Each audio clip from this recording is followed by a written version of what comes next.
వరధరం విష్ణుం శశివర్ణం చతుర్భుజం ప్రసన్నవదనం ధ్యాయేత్ సర్వవిఘ్నోపశాంతయేత్. గురుర్బ్రహ్మా గురుర్విష్ణుః గురుర్దేవో మహేశ్వరః గురుస్సాక్షాత్ పరబ్రహ్మ తస్మై శ్రీగురవే నమః. వ్యాసాయ విష్ణురూపాయ వ్యాసరూపాయ విష్ణవే నమో వై బ్రహ్మనిధయే వాసిష్ఠాయ నమో నమః. కూజంతం రామ రామేతి మధురం మధురాక్షరం ఆరుహ్య కవితా శాఖాం వందే వాల్మీకికోకిలం. శృతిస్మృతిపురాణానాం ఆలయం కరుణాలయం నమామి భగవత్పాదశంకరం లోకశంకరం. వాగర్ధావివ సంపృక్తౌ వాగర్ధ ప్రతిపత్తయే జగతః పితరౌ వందే పార్వతీ పరమేశ్వరౌ. సూక్తిం సమగ్రేతున స్వయమేవ లక్ష్మీః శ్రీరంగరాజమహిషీ మధురైకటాక్షైః. వైదగ్ధ్యవర్ణగుణగుంభనగౌరవైర్యాం కండూలకర్ణకుహరాः కవయోధయంతి. మనోజవం మరుతతుల్యవేగం జితేంద్రియం బుద్ధిమతాం వరిష్టం. వాతాత్మజం వనరయూధముఖ్యం శ్రీరామదూతం శిరసా నమామి. ఆపదామపహర్తారం దాతారం సర్వసంపదాం లోకాభిరామం శ్రీరామం భూయో భూయో నమామ్యహం. హైమోత్థపుండ్రమజహన్మకుటం సునాశం మందస్మితం మకరకుండలచారుగండం బింబాధరం బహుళదీర్ఘకృపాకటాక్షం. శ్రీవేంకటేశముఖమాత్మనిసన్నిధత్తాం సింధూరారుణ విగ్రహాం త్రినయనాం మాణిక్యమౌళిస్ఫురత్తారానాయకశేఖరాం. స్మితముఖీం ఆపీనవక్షోరుహాం పాణిభ్యాం అళిపూర్ణరత్నచషకం రక్తోత్పలం బిభ్రతీం. సౌమ్యాం రత్నఘటస్థరక్తచరణాం ధ్యాయేత్ పరేదంబికాం. హరి ఓం. పరమేశ్వర స్వరూపమైన సభకి నమస్కారం. సభాయే నమః. పరమేశ్వరానుగ్రహంగా ఆ తల్లి జగజ్జనని తన యొక్క స్తోత్రాన్ని శంకర భగవత్పాదులు మహాద్భుతంగా సౌందర్యలహరిగా వర్ణిస్తే దాన్ని 9 రోజుల పాటు ఇక్కడ ఉపన్యాస రూపకంగా వ్యాఖ్యానం జరగాలి అని పెద్దలు సంకల్పం చేస్తే దానికి అమ్మవారి అనుగ్రహం మాత్రమే కేవలం తోడై అది ఇవాళ రోజుకి 9 ప్రసంగాలు పూర్తయింది. ఎలా అంటారేమో, నిన్నటి రోజున అయ్యప్ప స్వామి వారి దర్శనం చేసుకుని బయటికి వస్తుంటే అమ్మవారు మృత్యుంజయరావు గారి మేధలో ప్రవేశించి ఒక చిత్రమైన విషయాన్ని బయటపెట్టింది. ఒక రోజున నువ్వు ఉపన్యాసం చెప్తూ మధ్యలో ఈ వేదిక విడిచిపెట్టి ఆ వేదిక మీదకి వచ్చి కూర్చున్నావు కదా, ఇక్కడ ప్రార్థనా శ్లోకాలు చెప్పి మధ్యలో మారుతున్నట్టుగా ప్రకటించి లేచి వచ్చి అక్కడ కూర్చుని ప్రార్థనా శ్లోకం చెప్పి ఉపన్యసించావు కనుక ఆ రోజు 2 ప్రసంగములు చేసినట్టు, కనుక 9 ప్రసంగములు పూర్తయిపోయాయని. ఆ తల్లి ఆవిడికి అంత భవిష్యత్తు దృష్టి, వీడికి చిట్ట చివరి రోజున ముఖ్యమైన పని మీద వెళ్ళవలసి వస్తుంది, అందుకని వీడు 9 అని అన్నాడు, వీడికి తెలియదు, వీడి నోటితో 9 ప్రసంగాలు చేస్తానన్నాడు, వీడితో నేను చేయించకపోతే వీడు చిన్నబుచ్చుకుంటాడని నన్ను మాట తప్పకుండా ఉండేటట్టు చెయ్యడం కోసం తల్లి ఆ రోజున వర్షంగా వచ్చి అది ఏ శ్లోకానికి రావాలో ఆ శ్లోకానికి వచ్చి వేదిక మార్పించి 9 ప్రసంగాలు చేయించేసి. ఇది తల్లి యొక్క నిర్హేతుక కృప. నిజమునకు నేను గుర్తించనే లేదు. నిన్నను దేవాలయం నుంచి బయటకు వస్తుంటే బ్రహ్మశ్రీ మృత్యుంజయరావు గారు అన్నారు, కోటేశ్వరరావు గారు రేపటికి 9 ప్రసంగాలు పూర్తవుతున్నాయి అన్నారు. అందుకని నేను బెంగెట్టుకున్నానేమో, 9 అవ్వలేదనుకుంటున్నానేమో అని అమ్మవారు అలా చెప్పించేసింది. అందుకని నాకు అమ్మవారి వైభవం ఇంకో రకంగా కూడా అలా అనుభవించి ఆ తల్లి పాదములకు వీరొక్కసారి నమస్కరించాను. శంకర భగవత్పాదులు సౌందర్యలహరిలో అమ్మవారి గురించి చేసినటువంటి బహుభంగిమల వర్ణనల గురించి, అమ్మ యొక్క ఆ వర్ణనలో ఒక కన్నునో ఒక ముక్కునో ఒక పెదవినో ఒక చేతినో అమ్మవారి కాలి గోటికి ఉండేటటువంటి కాంతినో దర్శించి మన అజ్ఞానాన్ని ఎలా పోగొట్టుకోవాలో చూపించడానికి ఎన్ని శ్లోకాలు రచించి మహానుభావుడు మనని ఉద్ధరించడానికి ప్రయత్నం చేశారో ఆవిష్కరించడానికి ప్రయత్నం చేస్తూనే ఉన్నాను. ఇవాళ శంకర భగవత్పాదులు నిన్నటి రోజున నేను ప్రసంగాన్ని పూర్తి చేస్తూ ఒక మాట అన్నాను. అందులో అమ్మవారి యొక్క వైభవాన్ని వర్ణిస్తూ శివే శృంగారార్ధ్ర కదితరజనే కుత్సనపరా అన్న శ్లోకాన్ని వర్ణిస్తూ అమ్మవారి కళ్ళల్లో శంకరాచార్యులు వారు నవరసాల్ని దర్శించడాన్ని విజ్ఞాపన చేసి ఉన్నాను. శంకరులు అమ్మవారి కన్నుల గురించి చెప్తూ మనందరికీ బెంగ తీరిపోయేటటువంటి మాట ఒకటి చెప్పారు. అది శంకరులకి శంకరులే సాటి, వేరొకరు చెప్పలేనటువంటి మాట. అందులో పదప్రయోగం ఉంటుంది. నిజంగా శ్లోకంలో ఆశ్చర్యం వేస్తుందన్నమాట. చాలా బెంగ పెట్టేసుకుని ఒక్కడే ఉండిపోయి ఏదో రైలు వెళ్ళిపోతూ ఉంటుంది, వెళ్ళిపోతున్న రైల్లోంచి పిల్లలు తెలియక రైల్లోంచి కిందకి దిగిపోయారు అనుకోండి. ఒకానొకప్పుడు ఈ సంఘటన నా జీవితంలోనే జరిగింది. గోదావరి ఎక్స్ప్రెస్ లో బయలుదేరి నేను, నా భార్య, నా కొడుకు, కూతురు వస్తున్నాం హైదరాబాద్ నుంచి కాకినాడ. అప్పట్లో పెద్దాపురంలో ఉండేవాడిని, సామర్లకోట దిగాలి. రాత్రి అందరం నిద్రపోతున్నాం. నిద్రపోతుంటే మా అమ్మాయి బెర్త్ నుంచి దిగిపోయి ఇంట్లో బాత్రూమ్కి వెళ్ళడం అలవాటు, చిన్న పిల్ల, బాత్రూమ్కి వెళ్ళడం కోసం అని చెప్పి కాజీపేట రైల్వే స్టేషన్ లో గోదావరి ఎక్స్ప్రెస్ ఆగుండగా రైల్లోంచి కిందకి దిగిపోయింది. దిగిపోయి ఎక్కడో ప్లాట్ఫామ్ చివరికి వెళ్ళి అది ఏదో పాపం దానికి వచ్చినటువంటి అవసరాన్ని తీర్చుకునే పనిలో ఉంది. మంచి నిద్ర కళలో ఉంది, ఇంట్లోనే ఉన్నాను అనుకుంటోంది. ట్రైన్ కి నాకెందుకో నిద్రలో గాఢ నిద్రలో బెర్త్ మీద ఉన్నవాణ్ణి ఏదో ప్రమాదం వస్తోంది లే అని ఎవరో వీపు మీద చరిచి లేపినట్టు అనిపించింది. దబాలన లేచి వెంటనే దృష్టి నా కూతురు లోయర్ బెర్త్ మీద లేదు అని గుర్తించాను. నా భార్యని లేపి అడిగాను, ఏదే అమ్మాయి ఏదని అడిగాను. నాకు తెలియదండి అంది. గబగబా వెళ్ళి ఆ బాత్రూములు తలుపు తీసి చూశాను. నా అదృష్టం లోపల బోల్ట్ చేసి ఉంటే అది లోపల ఉండిపోయింది అనుకుని ఉండేవాడిని. తలుపులు రెండూ తీసే ఉన్నాయి. అరే ఇక్కడ లేదు అంటే బయటకు వచ్చి చూస్తున్నాను, గ్రీన్ దీపం చూపించేస్తున్నాడు గార్డ్. బండి బయలుదేరిపోవడానికి సిద్ధంగా ఉంది. మా పాప మంచి నిద్ర కళ్ళతో లేచి అక్కడెక్కడో ప్లాట్ఫామ్కి అక్కడ నిలబడి అలాగే నిలబడి ఇలా ఉంది కళ్ళు మూసుకుని. కంపార్ట్మెంట్ లోంచి దిగి పరిగెత్తుకుంటూ వెళ్లి పిల్లని అక్కున చేర్చుకుని పరిగెత్తుకుంటూ వచ్చి బోగీలోకి ఎక్కాను. ట్రైన్ కదిలిపోయింది. ఒక్క క్షణంలో నా కూతురు నాకు దక్కేటట్టు నిద్రపోతున్న వాణ్ణి లేపి, ఉరే నువ్వు భవిష్యత్తులో కన్యాదానం చెయ్యాలరా, ఆదమరిచి నిద్రపోతున్నావని నా ఇంట పుట్టిన అమ్మవారిని మళ్ళీ నాకు తెచ్చిచ్చిన అమ్మ ఎవరు? ఆ అమ్మ పాదాలకి నేను ఎన్ని మాటలు శిరస్సు ఉంచి నమస్కరిస్తే నా జీవితంలో నేను రుణం తీర్చుకోగలను. అసలు రుణం అన్న మాట నేను వాడనే వాడను. నా చర్మం ఒలిచి చెప్పులు కుట్టి మా అమ్మ పాదాలకు తొడిగినా అది తీరేది కాదు. అందుచేత అమ్మ ఇచ్చినటువంటి వైభవాన్ని అమ్మకే అంకితం చేస్తూ 4 మాటలు చెప్పానంతే. అందుచేత ఎందుకు ఈ మాట ప్రస్తావన చేశానంటే వ్యక్తిగత విషయాలు వేదిక మీద చెప్పడానికి నేను కొంచెం విరుద్ధం. అయినా ఇవాళ ఎందుకు ఆ మాట ప్రస్తావన చేశాను అంటే అమ్మ యొక్క నిర్హేతుక కృపకి ఇది తార్కాణం. సరే, అందుచేత శంకరులు అంటారు, అమ్మ నిన్ను ఎలా పొదివి పట్టుకుంటుందో తెలుసా, అన్ని కాలముల యందు కాపాడడం అంటే ఏమిటో మీకు ఒక ఉదాహరణ చెప్పడానికి ఈ మాటలు చెప్పాను. శంకరులు అంటారు, అహసూతే సవ్యం తవనయన మర్కాత్మకతయా యామాం వామంతే సృజతి రజనీ నాయకతయా తృతీయాతే దృష్టిర్ధరదలిత హేమాంబుజ రుచి. శంకరులకి శంకరులే సాటండి నిజంగా మాటలు వేయడానికి. సమాధత్తే సంధ్యాం దివసి నిశయోదంతరచరి. ఈ స్వరూపం కాదు నన్ను ఆనాడు నా కూతురి నాకు తెచ్చిచ్చిన స్వరూపం. చూడండి, శంకరులు అంటారు, అహస్సూతే సవ్యం. అమ్మా, నీ కుడికన్నుంది చూసావా, ఆ కుడికన్ను సూర్యుడమ్మా. ఆ కుడికంటిని సూర్యుడుగా పెట్టుకుని వాళ్ళ అమ్మవారి యొక్క విరాట్ స్వరూపాన్ని చూపిస్తున్నారు శంకరాచార్యుల వారు. మనం పగలు పగలు పగలు అని అనుకుంటున్నామే, ఆ పగలంతా ఎవరి కృప వల్ల ప్రకాశిస్తోందో తెలుసా అండి? అమ్మవారు కుడికంటిని సూర్యుడిగా ధరించి ఆ తల్లి కుడికంటిలోంచి వచ్చేటటువంటి కాంతి పగలుగా భాషిస్తుంది.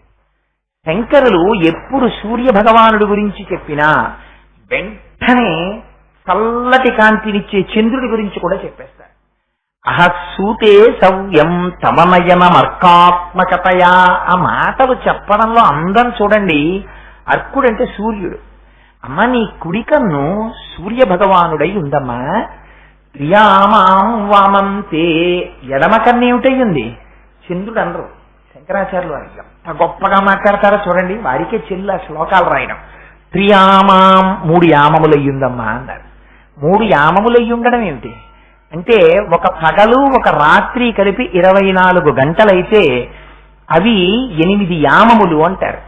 8 యామములలో 3 యామములు రాత్రికాలం ఉంటుంది. రాత్రికాలమునందు ప్రకాశించేటటువంటి వెన్నెలలకి రాజైనటువంటి చంద్రుడు త్రియామాం వామంతే సృజతి రజనీ నాయకతయా. అమ్మా, నీ ఎడమ కన్నుందే, ఆ ఎడమ కన్ను రాత్రి వేళ చల్లటి సుధలని చిలికేటటువంటి ఆ చంద్రబింబం నీ ఎడమ కన్నమ్మా. అందుకని మరి ఈ 2 కన్నులు, ఒకటి సూర్యుడు ఒకటి చంద్రుడు అయితే మరి మూడవ కన్నేమవ్వాలి? వెంటనే శంకరులు అంటారు, తృతీయాతే దృష్టిర్దరదలిత హేమాంబుజ రుచి. మళ్ళీ దరదలిత అంటారు. దళిత అంటే విచ్చుకున్న, దరదలిత కొద్దిగా విచ్చుకున్న, హేమాంబుజ రుచి ఎర్ర బంగారం లాంటి కన్నుట. మూడవ కన్ను అమ్మవారిది ఎర్రగా ఉంటుంది. అది ఎటువంటి ఎరుపో తెలుసా అండి? మామూలు ఎరుపుతో పోల్స్తారు శంకరులు. కాల్చినటువంటి బంగారం ధారగా పడుతుంటే, ఎర్ర బంగారం కింద పడుతుంటే ఎటువంటి కాంతి కొడుతుందో అటువంటి కాంతి. అసలు అమ్మవారే తామగ్నివర్ణాం తపసాజ్వలంతీం వైరోచనీం కర్మ ఫలేషు జుష్టాం. అమ్మవారే అటువంటి ఎరుపు. ఆ తల్లి కన్ను మరీ ఎరుపు. అటువంటి ఎరుపుతో కూడి ఉంటుందమ్మా నీ కన్ను. ఒక చోట శంకరాచార్యులు వారు అమ్మవారి మూడవ కన్ను గురించి, ఆ కన్నొక్కటే ఎందుకు ఎర్రగా ఉంటుందో, ఈ రెండు కళ్ళు ఎందుకు నల్లగా ఉంటాయో చాలా అందమైన మాట ఒకటి వాడారు. అమ్మ, ఈ కన్ను, నీ రెండు కన్నులు ఆకర్ణ విశాలమైన నేత్రములు. ఈ కళ్ళు ఇక్కడ వరకు ఉంటాయి అమ్మవారివి. అమ్మవారి చెవులు ఏం చేస్తాయి? అవి కావ్యాలాప వినోదిని, మహాపండితులైనటువంటి వారు వచ్చి కూర్చుని తమ తమ కావ్యములను వినిపిస్తుంటే ఆ చెవులు వింటూ ఉంటాయి. ఆ చెవులు వింటుంటే ఆ కావ్యములలోంచి ఏముంటుంది? అమృతం ఉంటుంది. అమృతంతో నిండిపోయి ఉంటుంది. ఈ రెండు కన్నులు ఏం చేస్తాయిట? ఈ రెండు కళ్ళు ఈ చివరి వరకు వెళ్ళి తుమ్మెరుకున్నట్టు ఈ చెవులలో ఉన్నటువంటి కావ్యామృతాన్ని జుర్రుకుంటూ ఉంటాయిట ఈ రెండు కళ్ళు ఇక్కడికి వెళ్ళి. ఈ కంటికి కోపం వస్తుందిట. చూశావా, చక్కగా ఈ రెండు కళ్ళు ఇక్కడికి వెళ్ళి ఆ కావ్యామృతాన్ని జుర్రుకుంటున్నాయి. నేను కంటిని, కానీ ఎందుకు? నేను ఇక్కడి నుంచి ఇక్కడికి సాగడానికి లేదు, ఇక్కడి నుంచి ఇక్కడికి సాగడానికి లేదు, నేను ఇక్కడే ఉండిపోవాలి అని కడుపులో మంట వచ్చి, రోగం వచ్చి ఎర్రబడిందమ్మా కన్ను. అందుకమ్మా నీ మూడో కన్ను ఇరుపు అన్నారు శంకరాచార్యుల వారు. వారికి వారే సాటండి. శంకరాచార్యుల వారు ఊహ చేసినట్టు అసలు ఎవ్వరు ఊహ చెయ్యలేరు. అమ్మవారి కళ్ళు చూసి శంకరులు అన్నారు, తవాపర్ణే కర్ణే జపనయనపై శూన్యచికితాః నిలీయంతే తో ఏ నియతమనిమేషాశపరికా ఇయంచ శ్రీర్బద్ధచ్చదపుటకవాటంకువలయం జహాతి ప్రత్యూషే నిశచ విఘటయ్య ప్రవిశతి. సౌందర్యలహరి ఒక శ్లోకం నుంచి ఇంకో శ్లోకంలో వెళ్ళిపోతున్నాను. అందులో నాకు ప్రత్యేకించి సౌందర్యలహరిలో ఈ శ్లోకం అంటే ఇష్టం. నాకు ఈ శ్లోకం అంటే శంకరులు తప్ప ఇంకొకళ్ళు చెప్పలేరు ఈ శ్లోకాన్ని. ఆయన అంటారు, తవాపర్ణే కర్ణే జపనయనపై శూన్యచకితాః. అమ్మా అపర్ణ అని పిలుస్తారు. ఒక్కొక్కసారి శంకరాచార్యులు వారు అమ్మవారిని ఒక్కొక్క నామంతో పిలుస్తారు. కానీ సౌందర్యలహరిలో అమ్మవారిని కొన్ని నామములతోనే పిలిచారు, అన్ని నామాలతో పిలవరు.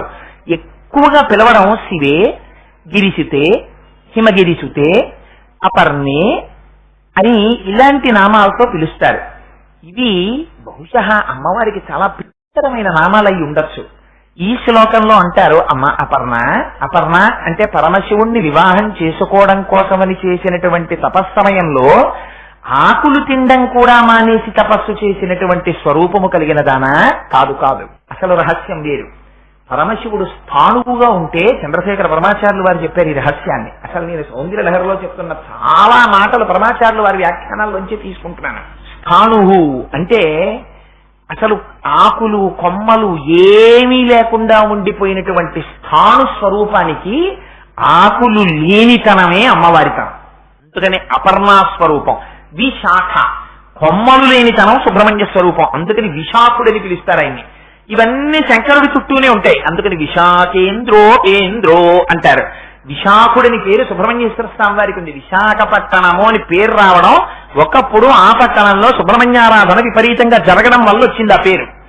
సరే, అందుచేత ఇక్కడ శంకరులు అంటారు, అమ్మా అపర్ణ, నీ కళ్ళని చూసిన దగ్గర నుంచి దొంగతనం చేసి చేపలు బయట తిరగడం మానేశాయమ్మా అన్నారు. అదేమిటి శంకర, చేపలకి అమ్మవారి కళ్ళకి సంబంధం ఏమిటి అని అంటారేమో అని శంకరులు ఒక గొప్ప విషయాన్ని చెప్పారు.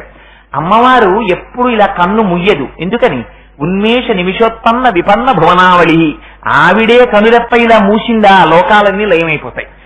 ఒకసారి చేపలన్నీ అనుకున్నాయిట, అమ్మవారిని మీనాక్షి మీనాక్షి అంటారు కదా. అమ్మవారి కళ్ళని మనతో పోలుస్తారు చేపలతోటి. అందుకని అసలు అమ్మవారి కళ్ళ యొక్క అందం ఏమిటో మనతో ఎందుకు పోలుస్తారో ఓసారి చూసుకొద్దాం అనుకున్నా. అయితే చేపలన్నీ వచ్చాయితే ఎప్పుడైతే అమ్మవారి కళ్ళతో పోలిక చేపలకుందో పుట్టింటి వైపు వాళ్ళు వస్తే తిన్నగా వంటింట్లోకి వెళ్ళిపోయినట్టు, అత్తవారి వైపు వాళ్ళు వస్తే ముందు కొంచెం పక్కనే నిలబడతారు. నిలబడి వదిన గారు అని గౌరవంగా మాట్లాడతారు తప్ప పుట్టింటి వారంత స్వతంత్రంగా లోపలికి వెళ్లరు. అదో గౌరవం. అందుచేత అలా ఉండడం నా దృష్టిలో అనిపిస్తుంది, ఒక చాలా అందం అనిపిస్తుంది నాకు. అందుచేత ఇక్కడ చేపలు అమ్మవారి కళ్ళతో పోలిక కనుక చేపలు కళ్ళ దగ్గరికి వెళ్ళి అమ్మవారి కళ్ళకి మనకి ఒకే తేడా ఉంది. అమ్మ అసలు కనురెప్ప వేయదు, మనము కనురెప్ప వేస్తుంటాం. కనురెప్ప వెయ్యకుండా ఉండగలిగినటువంటి శక్తి అమ్మవారి కళ్ళలోంచి దొంగతనం చేద్దామని దొంగతనం చేసేయటే. దొంగతనం చేస్తే ఏ ఇంట్లో దొంగతనం చేస్తే ఆ ఇంట్లో వాళ్ళకే కదా ముందు తెలిసేది. ఎవరికి చెప్తారు? ముందు పక్కింటి వాళ్ళకి చెప్తారు, ఏమన్నా దొంగలు పడ్డారు రాత్రి మా ఇంట్లోని. వెంటనే ఈ కళ్ళెంచేసేట చెవుల దగ్గరికి వెళ్ళి మీకు తెలుసా రాత్రి చేపలు మాకు దగ్గరికి వచ్చి అమ్మవారి కనురెప్ప వెయ్యకుండా ఉండగలిగిన శక్తిని చేపలు దొంగిలించాయని చెవులకి చెప్పేట.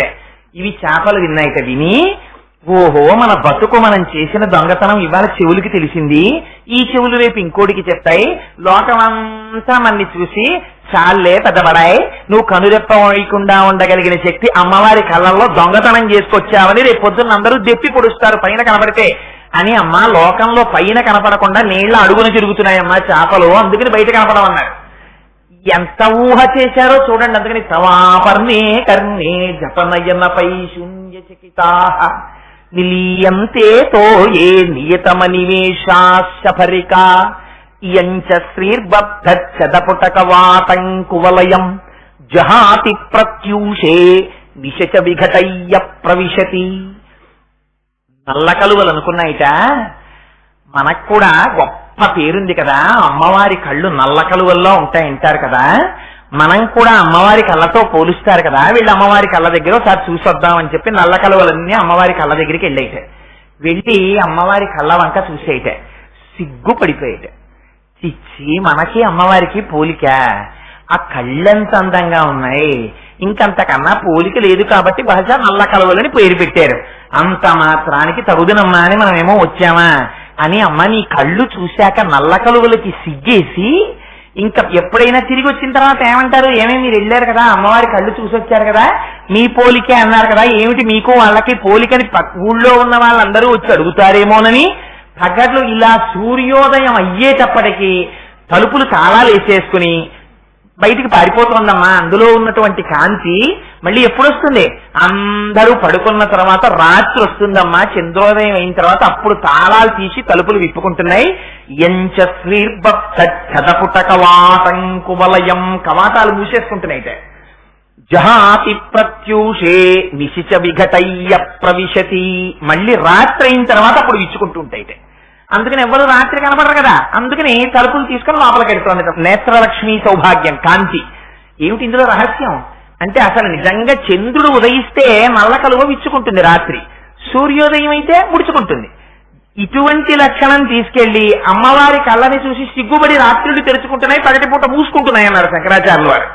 అమ్మవారి నేత్ర సౌందర్యం గురించి శంకరులు ఎన్ని ప్రయోగాలు చేసేశారో చెప్పలేను. నిజంగా 10 రోజులు ఆ ఒక్కటే వ్యాఖ్యానం చేయొచ్చు, కానీ మనకి సమయం లేదు కనుక అంత నేను చేయలేదు. విశాల కళ్యాణి స్ఫుట రుచిరయోచ్ఛా కుబలయై కృపాధారాధారా కిమపి మధురా భోగవతిక అవంతి సృష్టిస్తే బహునగర విస్తార విజయ అని అమ్మవారి కళ్ళల్లో మహానగరాల్ని దర్శనం చేయించేస్తారు. సరే ఇక్కడికి వచ్చేటప్పటికి ఈ శ్లోకంలో అంటారు అహస్సూతే సౌయం తవనయనమర్కాత్మకతయా త్రియామాం వామంతే సృజతి రజనీ నాయకతయా తృతీయాతే దృష్టిర్దరదలిత హేమాంబుజ రుచి. అమ్మా నీ కుడి కన్నుందే అది సూర్యుడు, ఎడమ కన్నుందే చంద్రుడు, మరి మూడవ కన్నుందే అది హేమాంబుజ రుచి. ఎర్రటి కలువ పువ్వు ఎలా ఉంటుందో అలా ఉంటుంది ఆ కన్ను.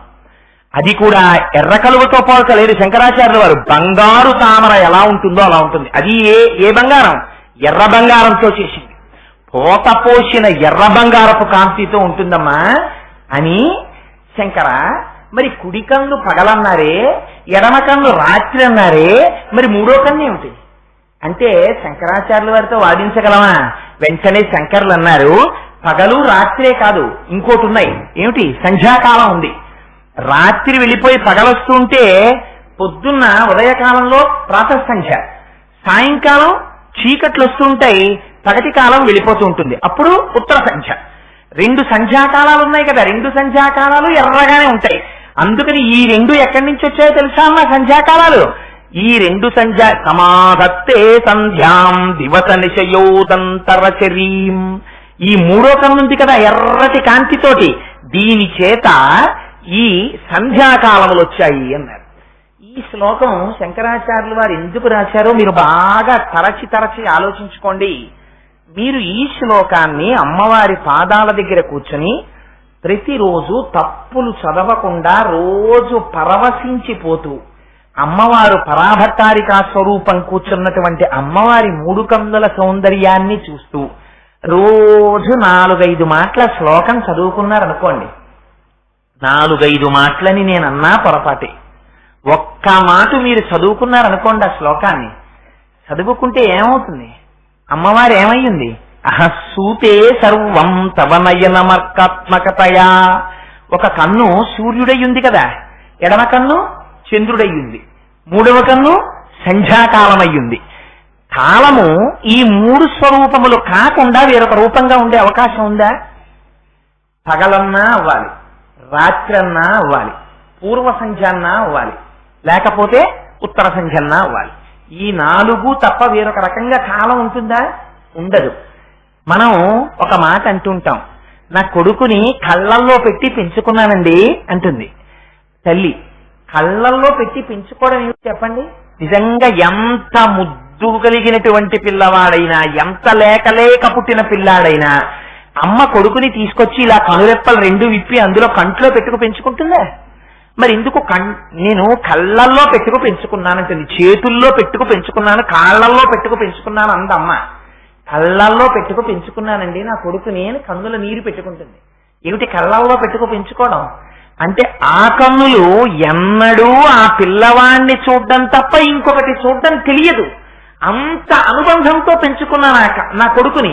నా కన్నులు ఎటు చూసినా నా కొడుకు కోసమే చూసుకునేవి. ఒకవేళ నా కొడుకు నా ఎదురుగుండా లేకపోయినా నా కళ్ళల్లో నా కొడుకే కదలాడుతుండేవాడు తప్ప నాకు ఇంకొక వస్తువు కనిపించేది కాదు. అంత తాపత్రయంతో, అంత ఆప్యాయతతో పెంచుకున్నాను కొడుకుని. ఇవాళ ఇంత జగత్తుని అమ్మవారు ఏం చేస్తోంది? కళ్ళల్లో పెట్టుకు పెంచుకుంటోంది. పెంచుకోవట్లా? ఏది పుట్టినా, ఎప్పుడు పుట్టినా, ఎప్పుడు పుట్టాలి, ఎప్పుడు పెరగాలి? పగలు పెరగాలి, రాత్రి పెరగాలి, సంధ్యలో పెరగాలి. ఇప్పుడు మీరు ఎక్కడున్నారు? మీకు భయానికి అసలు కారణం ఉందా? ఇంకా మీరున్నారనుకోండి, మీరు ఇలా లొంగి. నేను వ్యక్తిగత విషయములను వేదిక మీద చెప్పుటకు వ్యతిరేకిని అని మీకు చెప్పాను. కానీ ఇవాళ చెప్పక తప్పక 2 ఉదాహరణలు చెప్పవలసి వస్తోంది. ఒక ఉదాహరణ ఈ శ్లోకానికి మొదటనే చెప్పాను. రెండవది, ఒకసారి నా జాతకంలో అపారమైనటువంటి ప్రమాదము పొంచి ఉన్నది అని అటువంటి స్థితి వచ్చింది నాకు గ్రహాల చేత. మా గురుదేవులు సర్వకాలముల యందు నేను బ్రతికుండాలని కోరుకునేటటువంటి మహాపురుషుల్లో మా గురువు గారు ఒకరేమిటి? నిజమునకు యథార్థమునకు ఈనాడు శరీరంతో నాకు తల్లిదండ్రులు లేరు. కానీ ప్రతిరోజు అభిషేకం చేసేటప్పుడు నా శిష్యుడు బాగుండాలని ఆశీర్వచనం చేసి పరమశివుడి పాదములు పట్టి ప్రార్థన చేసి నాకు రక్షణనిచ్చే మహాపురుషుడు మా గురువు మల్లంపల్లి అమరేశ్వర ప్రసాద్ గారు. అందుకని ఆ గురువులు ఒకనాడు నాకు చెప్పారు, నీ జాతకంలో కొంచెం ప్రమాదకరమైన స్థితి ఉంది, నువ్వు ఒక్కసారి విజయవాడ వెళ్లి కనకదుర్గమ్మ వారి దర్శనం చెయ్యి అన్నారు. తప్పకుండా వెడతానండి. తిరుమల వెళ్లి వెంకటాచలపతి దర్శనం చేసుకుని వస్తూ విజయవాడలో అమ్మ దర్శనం చేసుకొద్దామని బయలుదేరాం.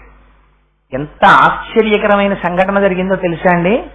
తిరుమల ఎక్స్ప్రెస్ లో వెళ్ళిపోతున్నాం. అది కూడా ఎప్పుడు జరిగింది? ఇక్కడ సభలోనే ఉన్నారు బ్రహ్మశ్రీ శంకరం గారని, వాళ్ళ అమ్మాయి వివాహం ముందు రోజు రాత్రి. అసలు నిద్ర లేదు నాకు, ఎందుకంటే వాళ్ళ అమ్మాయికి పెళ్లి మా అక్క కొడుకుతో జరిగింది. సరే, వివాహం అయిపోయిన తర్వాత మరునాడు ట్రైన్ ఎక్కాను. ఎక్కి తిరుమలలో వెళ్ళిపోతున్నాను. వెళ్ళిపోతుంటే నా పక్కన కూర్చున్న జంట ఎప్పటికీ పడుకోవట్లేదు. నేను పడుకుందామంటే నాది మిడిల్ బెర్త్. వాళ్ళు పడుకుంటే కదా నేను పడుకోవడం, బెర్త్ తీస్తే వాళ్ళు కూర్చోవడానికి వీల్లేదు. అందుకని నేను అమ్మ నాకు రాత్రి అలా నిద్ర లేదు తల్లి, నేను పడుకుంటాను, బెర్త వేసుకుంటానంటే వాళ్ళు అన్నారు ఒక్క అరగంట ఆగి వేసుకోండి, మేము మాట్లాడుకోవాలన్నారు. సరే ఏమిటో వాళ్ళ పాప ఇంత చేసి వాళ్ళు ఏమైనా 2 స్టేషన్లలో దిగిపోతారా అంటే భార్యాభర్తలు. సరే ఫోన్ లేని ఊరుకున్నాను. కాసేపు ఆగి ఆవిడండి మీరెవరు, మీ పేరేమిటి, అది ఇది అడిగి నాతో ఆఫీసులో పనిచేసే ఒక ఆయనకి ఆవిడ అక్క చెల్లెలవుతుంది. మీరా ఫలానా అతను మీకు తెలుసా అని నాతో కాసేపు మాట్లాడారా, అయిపోయింది. మిడిల్ బెర్త్ లో పడుకున్నాను. ఒక 2 గంటలు ప్రయాణం చేసిన తర్వాత మీరు నమ్మండి నమ్మపోండి అమ్మవారి సౌందర్యలహరి చెప్పుకుంటూ ఈ విషయం చెప్తున్నాను. ఎవరో నా చెవు దగ్గరికి వచ్చి అన్నారు, రే రైలు పడిపోతోందిరా దూకి బెర్త్ నుంచి అన్నారు. నేను గభాల మిడిల్ బెర్త్ నుంచి కింద దూకేసి అసలు నేను దొల్లినా పడినా. ఎందుకంటే బెర్త్ కన్నా పొడుగు, నాకు రైల్లో ఎప్పుడు బెర్త్ సరిపోదు. 2 చైన్లు నాకు అడ్డుకుంటాయి, కింద పడే అవకాశమే లేదు. నేను అలాంటి వాడిని బెర్త్ నుంచి కింద పడిపోతే పాప ఆ లోయర్ బెర్త్ మీద తల్లి చెయ్యిలా పెట్టుకున్నారు, ఆ చెయ్యి మీద పడిపోయాను. ఏ తక్కువ మనిషినా చిన్న మనిషినా గర్భంతవాడినా, ఆ తల్లి చెయ్యి అదిరిపోయింది. ఇంకొకళ్ళైతే చెప్పుచ్చు కొట్టేసిన ఇంత రాత్రి ఎందుకురా పడ్డావు ఇక్కడ. ముందు 20 ఆ తల్లి తెలివి చేయించి ఆవిడ ఆశ్చర్యపోయి లైట్ వేసి అదేమిటండి అలా దూకేశారు బెర్త్ నుంచి, ఏంటి రైలు పడిపోయిందండి అన్నాను. రైలు పడిపోవడం ఏంటండి, రైలు నిక్షేపంగా పెడుతోందంటే మా ఆవిడ లేచింది పక్క లోయర్ బెర్త్ నుంచి. అదేంటంటే రైలు పడిపోవడం ఏంటండి, అసహ్యంగాను చక్కగా రైలు ఎడుతుంటే ఎక్కి పడుకోండి బెర్త్ మీదండి. నేను ఇదేంట్రా ఎప్పుడూ జరగలేదు జీవితంలో, రైలు పడిపోయిందని ఎవరో చెప్పారు ఏమిట్రా నాకు వచ్చని. లేదు రైలు పడిపోయిందని నాకు వచ్చి చెప్పారన్నాను. ఏమిటండి మీ అమాయకత్వం, మీకు నిద్ర లేక ఏదో వెర్రికలు వచ్చినట్టుంది, పైచ్యం ఎక్కువై పడుకోండి. పడుకున్నాను. ఆగిపోయి ఉంటే ఇదేంటి ఎవరూ లేరు రైల్లో, రేణిగుంటలో రైలు ఉందని కిందకి దిగి ఎవరో కాఫీలు అమ్ముకునేవాడిని అడిగాను, ఏమయ్యా రైలు ఇక్కడ ఆగిపోయింది అని, తెల్లారిపోయి 7 అయిపోయింది ఇంకా ఇక్కడే ఉంది అన్నాను. మీరు చాలా అదృష్టవంతులండి, ఈ రైలు 1 గంట క్రితం పడిపోయి కొన్ని 100 మంది చచ్చిపోవలసింది. అనుకోకుండా లాస్ట్ మినిట్ లో డైరెక్షన్ మార్చి గూడ్స్ వదిలేరు, ఆ గూడ్స్ మొత్తం పడిపోయింది, అందుకని ట్రైన్ ఉండిపోయిందని. కలలో రావలసినటువంటి ప్రమాదము యొక్క ఫలితమును అనుభవింపచేసేసాడు, మళ్లీ జీవితాన్ని కటాక్షించాడు. పడిందా లేదా రైలు? పడింది. ఏ రైలు పడింది? ఈ రైలు పడినటువంటి అనుభూతిని స్వప్నంలో పొందాను. రైలు పడిందా లేదా? పడడమూ జరిగింది, ఎవరికీ ప్రమాదం లేకుండా గూడ్స్ పడింది. ఎంత చిత్రం చూడండి పరమేశ్వర కృప.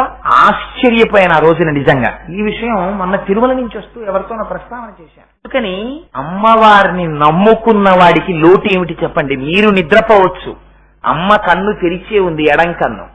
ఆవిడ చంద్రుడిగా ప్రకాశిస్తూ మిమ్మల్ని రక్షించుకుంటూనే ఉంది.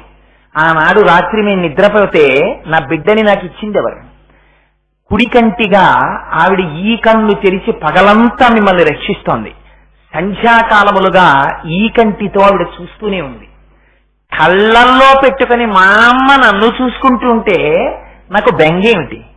ఇదిగో ఇది నేర్పడానికి శంకరాచార్యులు వారు బెంగ వదిలేయి, భయం వదిలేయి, నీతో ఊపిరి తీయిస్తున్న అమ్మ మీ అమ్మ. ఆ పరాశక్తికి నీ యోగక్షేమాలు చూడడం చేత కాదురా, నువ్వెందుకు బెంగ పెట్టుకుంటావు? ఆ అమ్మని నమ్ముకుని, అమ్మా కథలు నువ్వు, రాత్రి నువ్వు, 2 సంఖ్యలు నువ్వు అని రోజు అమ్మ దగ్గరికి వెళ్ళి, అమ్మ నన్ను నీ కళ్ళల్లో పెట్టుకు చూసుకుంటున్నావమ్మా, అలాగే రోజు రోజు రోజు నన్ను నీ కళ్ళల్లో పెట్టుకుని చూసుకుని నన్ను రక్షించమ్మా అని అనకు. అలా అంటే అమ్మ దగ్గరికి వెళ్ళి, అమ్మ నన్ను నీ కళ్ళల్లో పెట్టుకు చూసుకో అనాలా? అనక్కర్లేదు.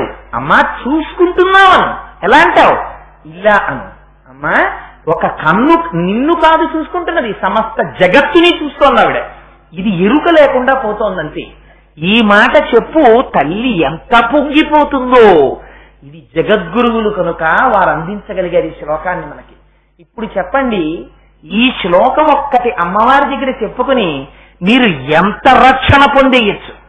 అంత రక్షణ కవచాలు మనకి తొడగడానికి శంకరాచార్యుల వారు సౌందర్యలహరిలో ఇలాంటి శ్లోకాలు భిక్ష పెట్టారు. ఏమండి రైటే, గృహస్థాశ్రమంలో ఉన్నటువంటి వాడికి దేహమునందు అనురక్తి ఉంటుంది కాబట్టి వాడు రక్షించాలని కోరుకుంటాడు. మరి కేవలము జ్ఞానమే కోరుకుంటూ శరీరమునందు తాదాత్మ్యత లేని వాళ్ళకి, అటువంటి వాళ్ళకి శంకరాచార్యుల వారు ఆ శ్లోకంలోనే పెట్టినటువంటి రహస్యం ఏమిటో తెలుసా అండి? అహస్సూతే సవ్యం తవనయనమర్కాత్మకతయా.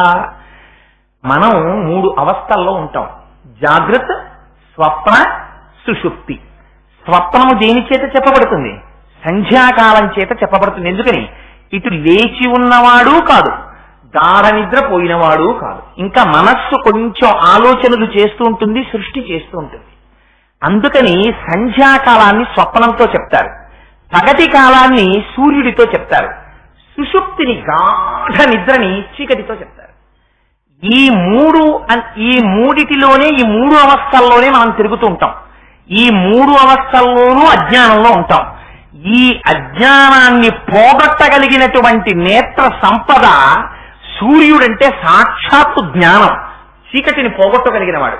అందుకని మూడు అవస్థలను దాటించి జ్ఞానం ఇవ్వగలిగినటువంటి గురుస్వరూపంగా కూడా అమ్మవారే ఉంటుంది, భగవతి స్వరూపంగా అమ్మవారే ఉంటుంది, శివస్వరూపంగా అమ్మవారే ఉంటుంది. అందుకని ఈ ఒక్క శ్లోకం మీరు విజ్ఞాపన చెయ్యండి, మీకు అన్ని రకాలుగా రక్షణ అమ్మవారి ఇచ్చేస్తుంది. ఎవరు దీన్ని దర్శనం చేసి మనకి ఇవ్వగలరు ఇటువంటి శ్లోకాన్ని? అందుకని ఇది ఒక అమృత గుళిక, మీరు కట్టుకోవలసినటువంటి కవచం, మీకు రక్షణ. 17 అక్షరాలైతే శిఖరిణీ వృత్తం వస్తుంది. అసలు వృత్తాల్లోనే దానికి శిఖరిణీ వృత్తం అని పేరు. అటువంటి శిఖరిణీ వృత్తంలో ఇచ్చారు శంకరాచార్యుల వారు సౌందర్యలహరి. ఎంతటి అమృత గుళికో చూడండి ఆ శ్లోకం. అందులోనే యోగ విద్య పెట్టేశారు. ఇన్నింటిని పెట్టి ఒక్క శ్లోకంలో ఎంత రక్షణ మనకి ఏర్పాటు చేశారో చూడండి. ఇంత రక్షణ జగద్గురువులు మనకిస్తే మాకు అక్కర్లేదనే శ్లోకాన్ని వదిలేసుకుంటే మనమా పోగొట్టుకున్న వాళ్ళం? శంకరాచార్యులు వారా? శంకరులకేం లోటు ఉండదు. సూర్యుడి వంక తిరిగి ఉమ్మి వేస్తే మన మొహం మీద పడుతుంది, కానీ సూర్యుడికి వచ్చినటువంటి నష్టం ఏమి ఉండదు. జగద్గురువులు మన కోసం ఇచ్చారు వారు. అందుకని శంకరులకి నమస్కరించాలి, శంకరులు ఇచ్చిన శ్లోకాలని అనుసంధానం చేసుకోవాలి జీవితంలో రక్షణ పొందడానికి. అందుకని ప్రతి వారు ప్రతిరోజు ఈ శ్లోకాన్ని చదువుకునేటటువంటి ప్రయత్నం చెయ్యండి. అహస్సూతే సర్వం అని ఎంత అద్భుతమైన శ్లోకమో ఆ శ్లోకాన్ని జ్ఞాపకం పెట్టుకుని. ఎందుక మొదలు చెప్పానంటే ఈ శ్లోకానికి మొదలు ఎక్కడండి అని పాపం ప్రసంగం అయిపోయిన తర్వాత మళ్ళీ అడుగుతున్నారు కొంతమంది.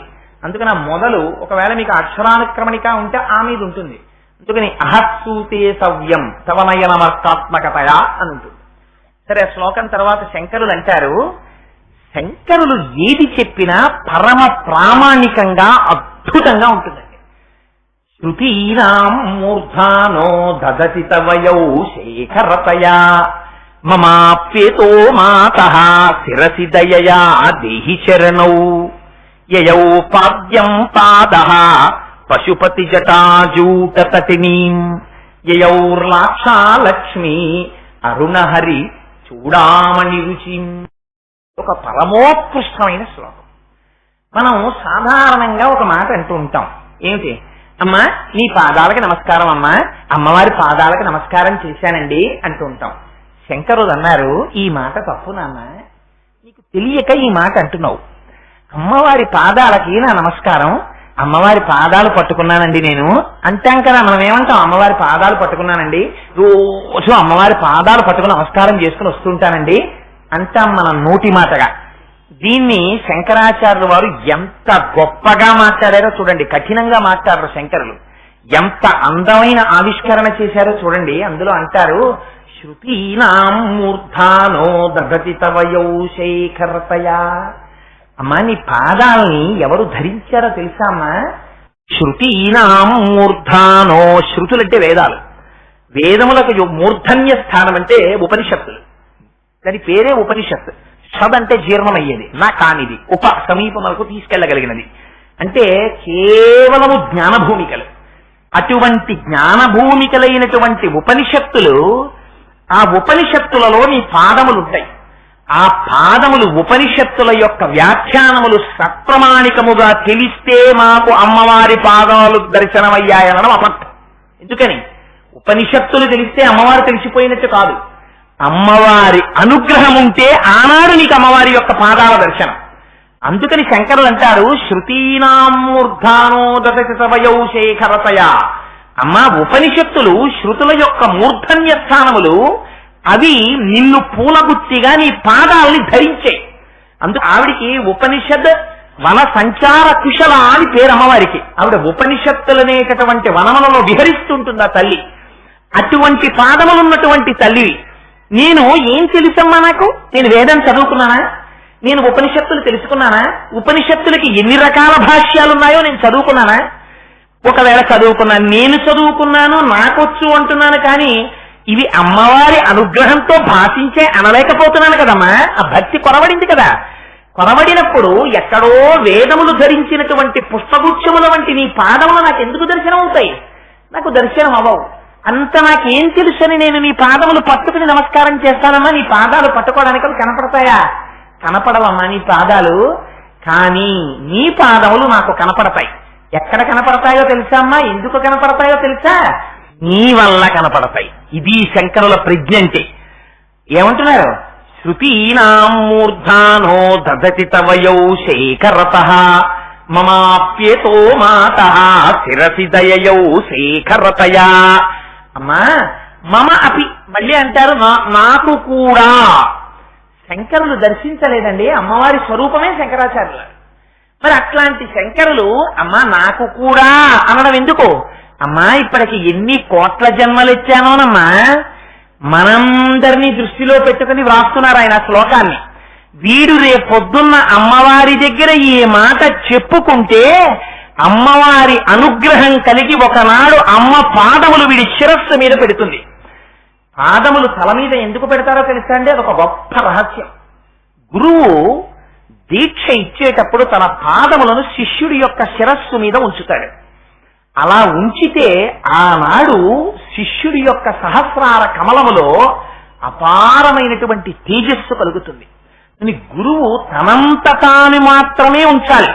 ఆయన ఏ పడుకున్నప్పుడో పట్టుకొచ్చేసి ఆయన కాళ్ళు గమాలు ఇలా పెట్టేసుకుంటే ఆయన గురువు అయిపోడు, మీరే శిష్యుడు అయిపోరు.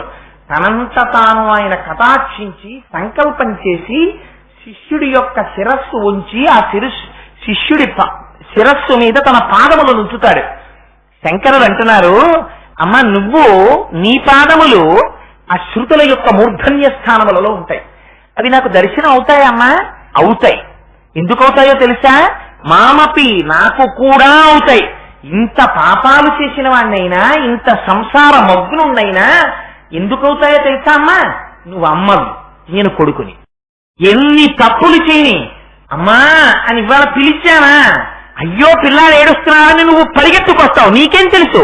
నీకు ఆప్యాయత ఒక్కటే తెలుసు. మమాప్యేతో మాతః శిరసి దయయా దేహి చరణవు.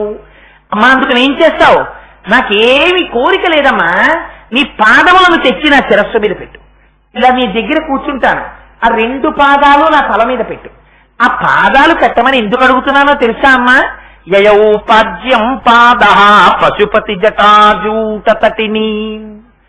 అమ్మా శంకరుడున్నాడే, ఆ శంకరుడు ఒకనాడు ప్రణయంలో చిన్న రోషం వస్తుంది.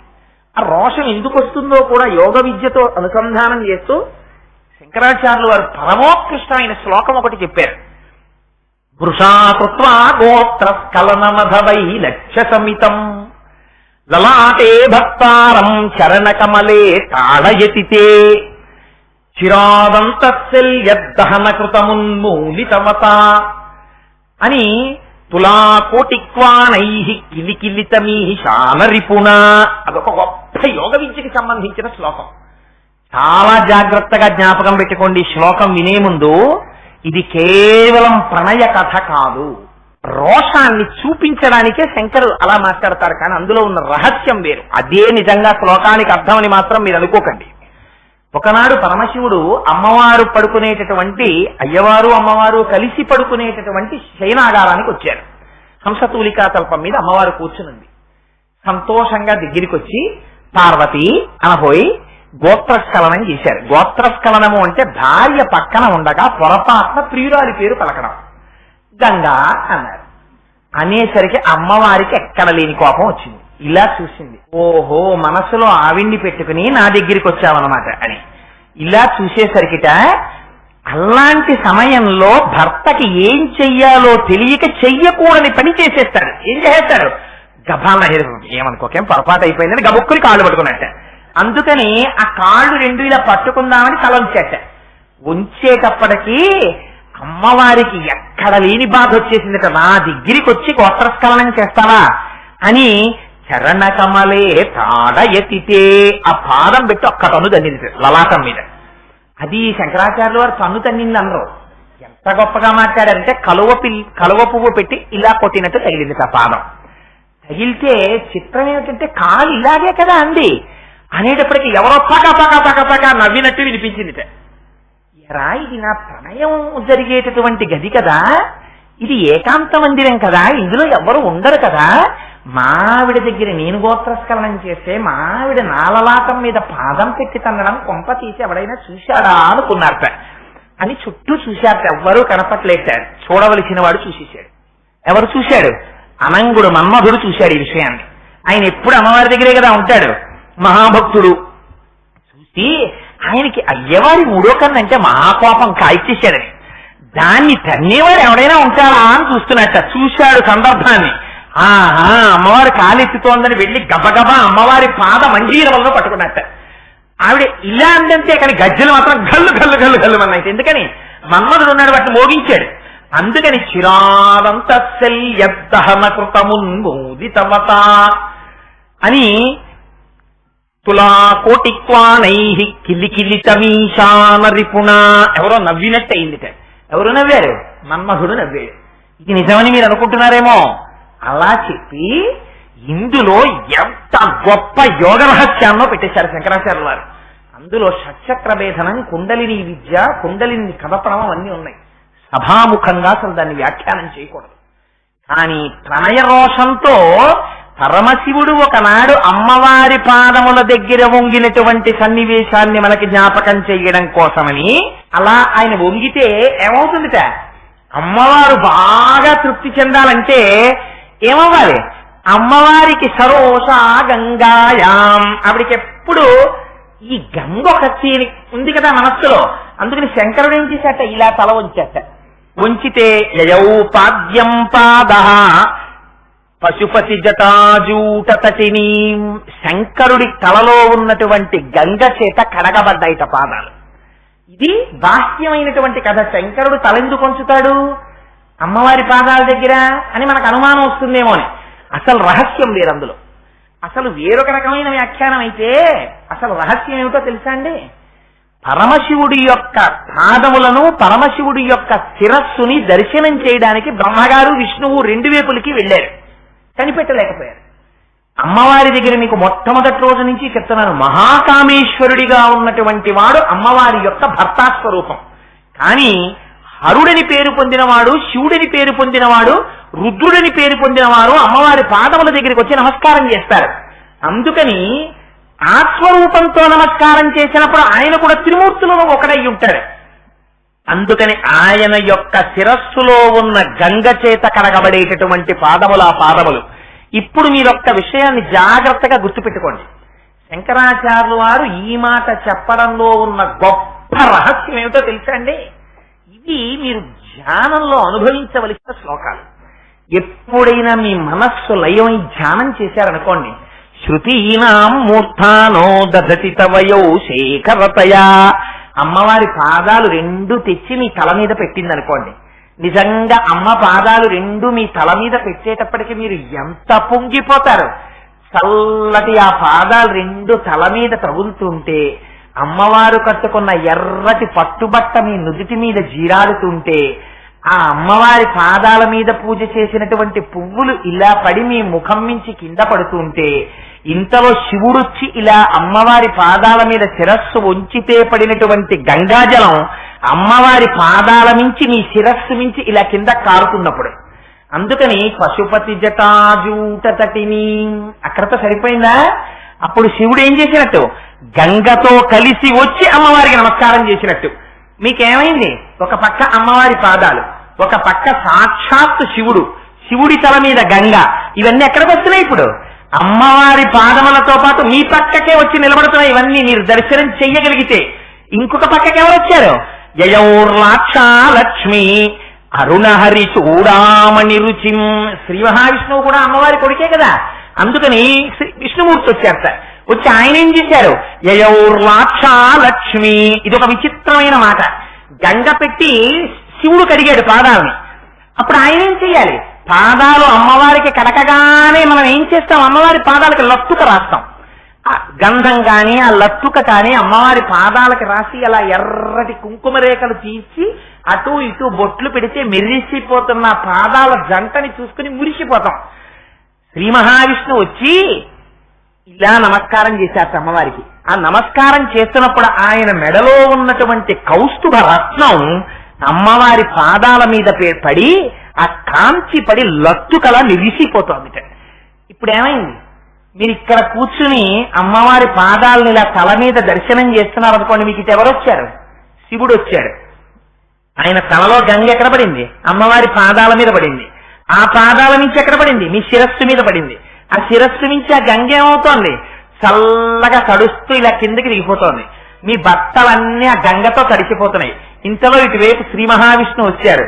ఆయన వంగి అమ్మకి నమస్కరించారు. అమ్మ పాదాలు మెరిసిపోతున్నాయి ఎర్రటి లొత్తుకతోటి. ఆ మెరిసిపోతున్న కంచికి ఒక గుణం ఉంది. ఇలా మీరు మూసిన బయట లైట్ వేశారనుకోండి, ఇక్కడ వెలుతురు కనబడుతుంది. ఆ కౌస్తుభమణి కాంతి మీ కన్నులలోకి ప్రసరిస్తుంది. ఆ దర్శనంతో మీరు ఒక్క 5 నిమిషాలు ధ్యానంలో కూర్చోండి. మనసు ఎంత లయమైపోయి ఎంత పాపరాశి ధ్వంసమైపోతుంది. మీరు గంగలో స్నానం చేసేసిన ఫలితం వచ్చేట్లా. యయౌర్లాక్షాలక్ష్మి, రహస్యంగా లక్ష్మీనామాన్ని వాడేశారు.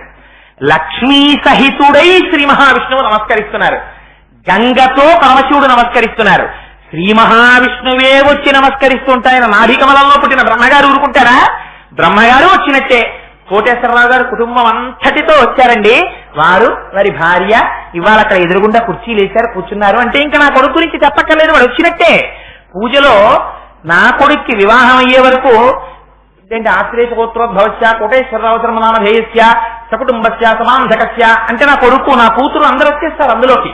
అలాగే లక్ష్మీదేవితో కలిసి శ్రీ మహావిష్ణువు వచ్చారంటే ఆయన నాభికమలంలోంచి పుట్టినటువంటి బ్రహ్మగారు వచ్చేసినట్టే, సరస్వతీదేవి వచ్చేసినట్టే. చతుర్ముఖాలతోటి 4 తలలు తగిలేటట్టుగా ఆయన ఇలా తిప్పి నమస్కరిస్తుంటారు. తెల్లటి సరస్వతీదేవి వచ్చి అక్కడ నిలబడి నమస్కారం చేస్తూ ఉంటుంది. ఇప్పుడు వీళ్ళందరూ మీ చుట్టూ ఉంటారు. మీరు మధ్యలో కూర్చుని నమస్కరిస్తుంటారు. ఇన్ని శ్వాసలు ముక్కుకి గుబాళించేస్తుంటాయి. మనస్సు ఎంత ఆనందాన్ని పొందేస్తుంది చూడండి. ఈ పాదములను నేనా అమ్మ వెతుక్కో, నా పాదముల యొక్క వైభవం అటువంటిది. అటువంటి పాదాన్ని నేను పట్టుకున్నానని చెప్పనా? ఎంత అబద్ధమమ్మా. అందుకని నేను అన్నమ్మా ఆ మాట. ఆ పాదాలు నాకు ఎవరివ్వాలి? నేను పట్టుకోలేదమ్మా, నువ్వు తెచ్చి పెట్టాలి నా తల మీద. ఎందుకు పెట్టాలి? అటువంటి పాదాలు అవి శివుడి చేత నమస్కరింపబడే పాదాలు, గంగ చేత కలుగబడే పాదాలు, శ్రీ మహావిష్ణువు చేత నమస్కరింపబడే పాదాలు, కౌస్తుభ మణి చేత ప్రకాశించే పాదాలు. ఆ పాదాలు నా తల మీదకి ఎందుకు వస్తాయి? నేను మహాపాపిష్టివాణ్ణి. ఎందుకు పెడతావు అమ్మా నా తల మీద పాదాలు? నువ్వు పెట్టి తీరుతావు. ఎందుకు పెడతావో తెలుసా అమ్మా? నీకు నువ్వు తల్లివి కనుక, నేను కొడుకుని కనుక. నేనేమన్నాను ఇవాళ వచ్చి అమ్మా అని పిలుస్తున్నాను. మామపి అమ్మా ఇన్నాళ్ళు తప్పిపోయి తిరిగానమ్మా, ఆకలితో ఇంటికి వచ్చానమ్మా, అన్నం పెట్టవా అని పిల్లాడు అమ్మని అడిగితే నేను పెట్టను అంటుందా అమ్మ? పెట్టేస్తుందే. అమ్మ తెలియక ఇన్నాళ్ళు జగత్తుని పట్టుకు తిరిగానమ్మా, నీ పాదాల వైభవం తెలిసింది. నీ ఇంటికి వచ్చానమ్మా, నా ఇంటికి వచ్చాను నా అమ్మ దగ్గరికి. అమ్మా నీ పాదాలు నా తల మీద పెట్టమ్మా, నీ కొడుకునమ్మా, నువ్వు మా అమ్మవి. శంకరుడు శివానంద లహరిలో అయితే ఇంకా గొప్ప ప్రయోగం చేశారు. స్వామి నువ్వు తాండవం చేస్తూ ఉంటే నీ కాళ్ళ కింద నీ పువ్వులేసేవాడు లేడా తండ్రి? ఎందుకంత కఠినమైన శిలల మీద తాండవం చేస్తావు? ఓహో నాకు అర్థమైంది తండ్రి. రాబో కాలంలో కలియుగంలో ఆదిశంకరాచార్యులు వారు పుడతారు. ఆయన మనస్సు చాలా కఠినం రాయిలో ఉంటుంది. నా మనస్సు మీద నిలబడు, నా మనస్సులో నిలబడు అంటాడు. అప్పుడు నిలబడడానికి రాళ్ల మీద నిలబడడం అలవాటు చేసుకోవాలని కైలాసం మీద తాండవం చేశావా తండ్రి అన్నారు. శంకరుల మనస్సా కఠినం. ఎంత గొప్ప భక్తి అండి శంకరాచార్యులు వారిది. నిజంగా ఒక సందర్భం తలుచుకుంటే చాలు. వక్షస్థాడనమంతకస్య కఠినాపస్మార సంవర్ధనం బుభృత్ పర్యటనం నమత్సురతిర కోటీర సంఘర్షణం కర్మేదం మృదులస్య తావక పదద్వందస్య గౌరీపతే మచ్చేతో మణిపాదుకా విహరణం శంభో సదాంగీకురు అంటారు. అని ఆ రోజున నీ యొక్క శివలింగాన్ని కౌగులించుకుని మార్కండేయుడు స్తోత్రం చేశాడు. నా ఉసురు తీయగలిగిన వాడెవడరా? చంద్రశేఖర చంద్రశేఖర చంద్రశేఖర పాహిమాం చంద్రశేఖర చంద్రశేఖర చంద్రశేఖర రక్షమాం అని అన్నా కూడా వినకుండా నా విధి నేను నిర్వర్తిస్తున్నానని యమధర్మరాజు గారు వచ్చి పాశం వేశారు. వేస్తే మార్కండేయుడి మెడతో పాటు ఆ పాశం శివలింగానికి పడింది. మొదటి కోపం ఎవరికి వస్తుంది? నా భర్త శివలింగం మీదకి ఎవడురా పాశం వేసిన వాడని చూసిందిట తల్లి. అందుకని ఎడం పాదంతో తన్నింది వక్షస్థలం మీద. ఒక్కసారి కంచె విరుచుకు పడిపోయాడు యమధర్మరాజు గారు. రోజున పడిపోయి పరిగెత్తుకుంటూ తన లోకానికి వెళ్లి సింహాసనం మీద కూర్చుని భటుల్ని పిలిచి, ఒరే, ఎవడైనా శివనామం చెప్పే అలవాటు ఉన్నవాడుంటే అంత్యకాలమునందు మీరు వెళ్లి చిగురుకాకులతో వాడి పాదములకు ఉన్నటువంటి మట్టి పట్టుకురండి, నా కిరీటం మీద జల్లుకుని మీ కిరీటాల మీద చల్లుతాను, వాడి జోలికి మీరు వెళ్ళకండి అని చెప్పాడు. అందుకని తండ్రి ఆ రోజున ఏమన్నాడయ్యా మార్కండేయుడు, చంద్రశేఖర చంద్రశేఖర చంద్రశేఖర పాహిమాం అని ఒక్క మాట అంటే మురిసిపోయి తండ్రి నీ పాదంతో తండేశావు. ఆ రోజున కాలు ఎంత నొప్పి పెట్టిందో. వక్షస్థాగనమంత కస్య కఠినాపస్మార సంవర్ధనం భూభృత్ పర్యటనం నమత్సురచిర కోటీర సంఘర్షణం. భక్తులందరినీ రక్షించడం కోసమని తండ్రి లోకమంతా తిరుగుతుంటావు. నందనార్ ఎప్పుడో ఒక రోజున పాపం ఆ రైతు దగ్గరికి వెళ్ళాడు. వెళ్ళి ఒక్కసారి చిదంబరం వెళ్ళి నటరాజస్వామి దర్శనం చేసుకోవాలనుందయ్యా, పంపించవయ్యా అని అడిగాడు. అడిగితే చూశాడు యజమాని, వీడికి బాగా వెర్రి పట్టింది, వీడిని పంపకపోతే పని చెయ్యడని.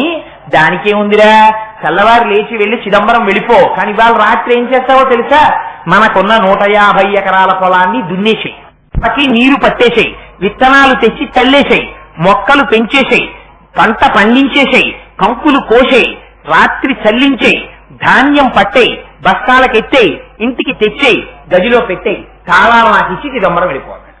ఆయనకి వినపడింది చిదంబరం వెళ్ళిపో అన్నది వినపడింది. అబ్బా చాలు, అమ్మయ్యా చిదంబరం వెళ్ళిపోమన్నారని వెళ్ళిపోయాడు. పొలానికి వెళ్ళిపోయి గట్టి మీద నిలబడి చూశాడు. 150 ఎకరాల పొలం. మా దొరగారి పొలానికి వెళ్ళి వాళ్ళ గెస్ట్ హౌస్ లో నిలబడి చూస్తే ఎలా కనబడుతుందో అలా కనపడింది. కనబడితే అప్పుడు హడిలిపోయాడు, ఇంత పొలాన్న నేను దున్నడం అని. ఆశ్చర్యపోయి బెంగ పెట్టుకుని నేను ఎప్పుడు వస్తాను చిదంబరం, ఎప్పుడు చూస్తాను నటరాజునని ఏడుస్తూ నిలబడ్డాడు. ఒక్కసారి మేఘం వచ్చి తడుక్కున వెలిసింది. బహుశः నందనార్ కథలో ఆయన పొందిన అనుభవాన్నేలే ఉంది. వేటూరి సుందరరామూర్తి గారు మిరిసే నెలుపులు మురిసే పెదవుల చిరుచిరు నవ్వులు కాబోలు అని, అంటే వీడి సినిమా పాటలు పాడుతున్నాడు ఏమిటి అనుకోకండి మహాప్రభు. నాకు నిజంగా పాట చూస్తే చాలా ఆనందం అనిపిస్తుంది. మెరిసే మెరుపులు మురిసే పెదవుల చిరుచిరు నవ్వులు కాబోలు. ఆ మెరుపులు మెరిస్తే శంకరా నా పాటకి మురిసిపోయిన నీ పెదవులలోంచి వచ్చిన చిరుచిరు నవ్వులవి అన్నారు అని. పరవశాల శిరసూగంగా ధరకు జారిన శివగంగా, నా గాన వృష్టి నువ్వు తడువంగా, నా గాన వృష్టి నే తడువంగా, నా గాన వృష్టి నువ్వు తడువంగా, నేను పాడుతున్న పాట చేత ఆనందంలో నువ్వు తడిసిపోవాలి, నీ యొక్క గంగ ధారంలో నీ తడిసిపోవాలి అని బయటికి వచ్చి నాట్యం చేసేస్తాడు. ఆ పాత్ర చిత్రీకరణలో అందుకని కదండి కళా తపస్సు అయ్యారు. సరే మహాప్రభు మళ్ళీ అందులోంచి శంకరాభరణం ఇవన్నీ ఎందుకు మనకి, సరే అందుచేత శంకరులు అంటారు వక్షస్థానమంత కస్య కఠినాపస్మార సంవర్ధనం భూభృత్ పర్యటనం నమత్సురశిర కోటీర సంఘర్షణం.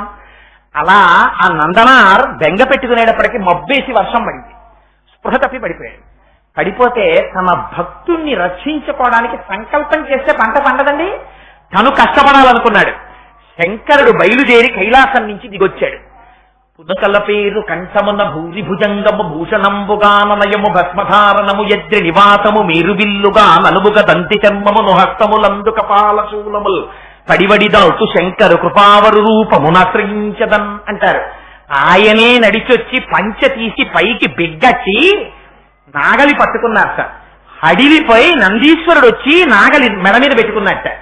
ఆయన దున్నుతుంటే పార్వతీదేవి చూసిందిట, ఏమిటి ఇవాళ మా ఆయన పొలం దున్నుతున్నారని. పొడని తల్లి మురిసిపోయిందిట, శంకరుడు దున్నడమా అని.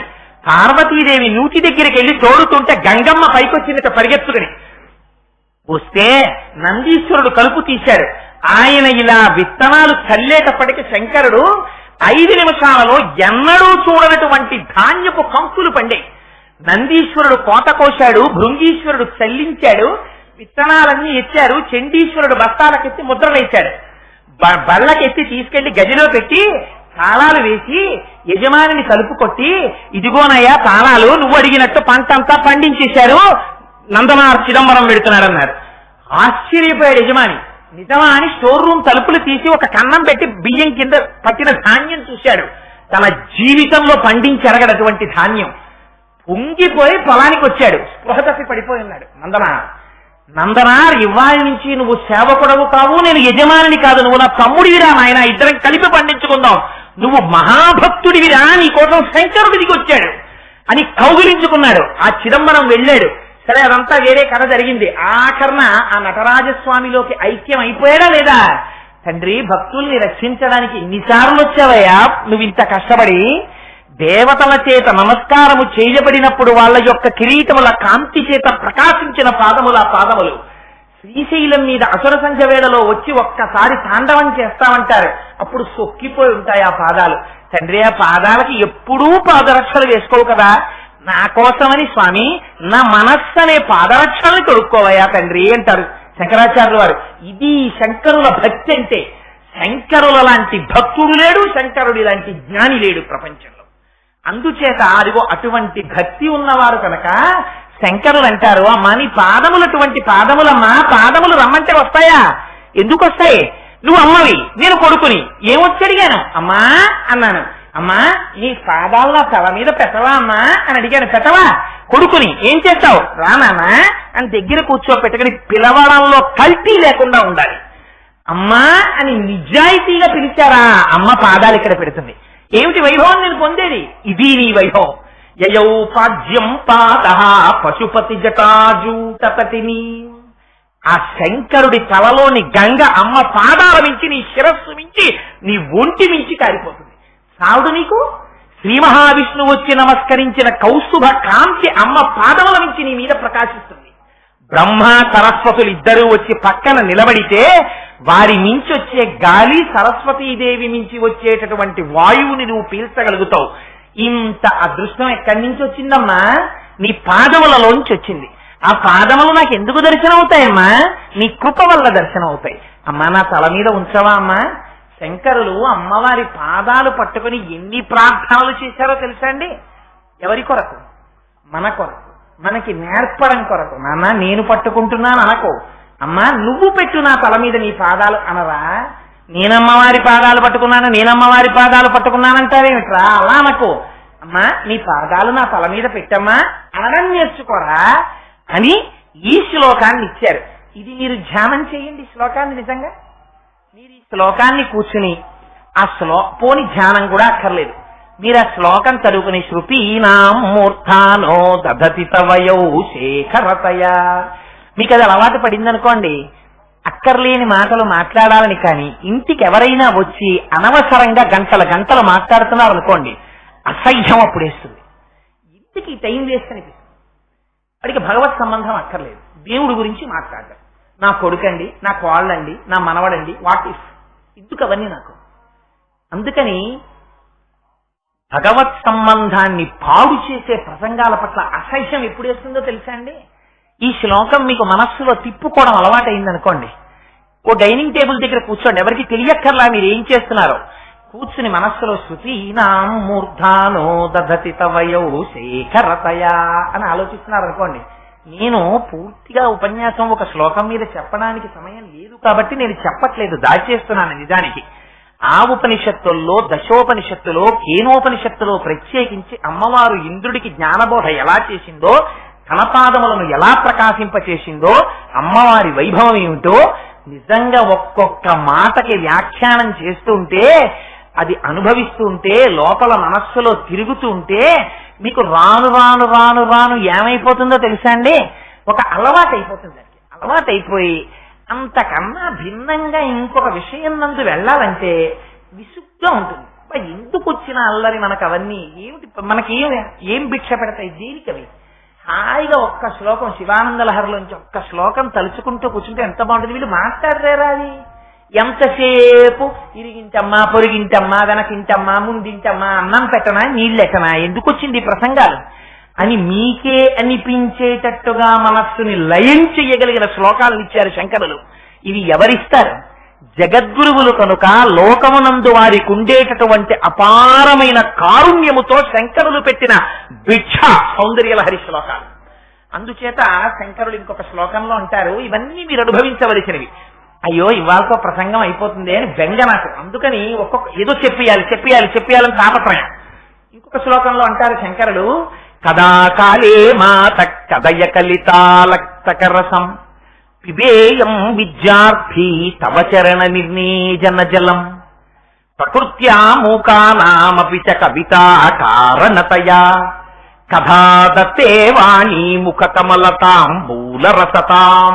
ఈ శ్లోకాన్ని నిజానికి చదువుకునేటటువంటి పిల్లలందరూ అమ్మవారి దగ్గర చెప్పుకోవాలి. శ్లోకాలు యథార్థమునకు నాకైతే అనిపిస్తుంది, మనస్సు అంతగా వికసించినటువంటి వాళ్ళు, లేదా కొద్దిగా మూగితనం, సరిగ్గా మాట పలకలేనితనం, ఇలాంటి అవకరాలు ఉన్నవాళ్లు కూడా ఈ శ్లోకాలని రోజు చెప్పుకుంటే అమ్మ కృప కలిగి వాళ్ళకి అనుగ్రహం వారి యందు ప్రసరిస్తుంది అనిపిస్తుంది. ఇందులో శంకరుల గొప్పతనం చూడండి. నేను ఇలా చేశాను అన్నారు శంకరాచార్య వారు.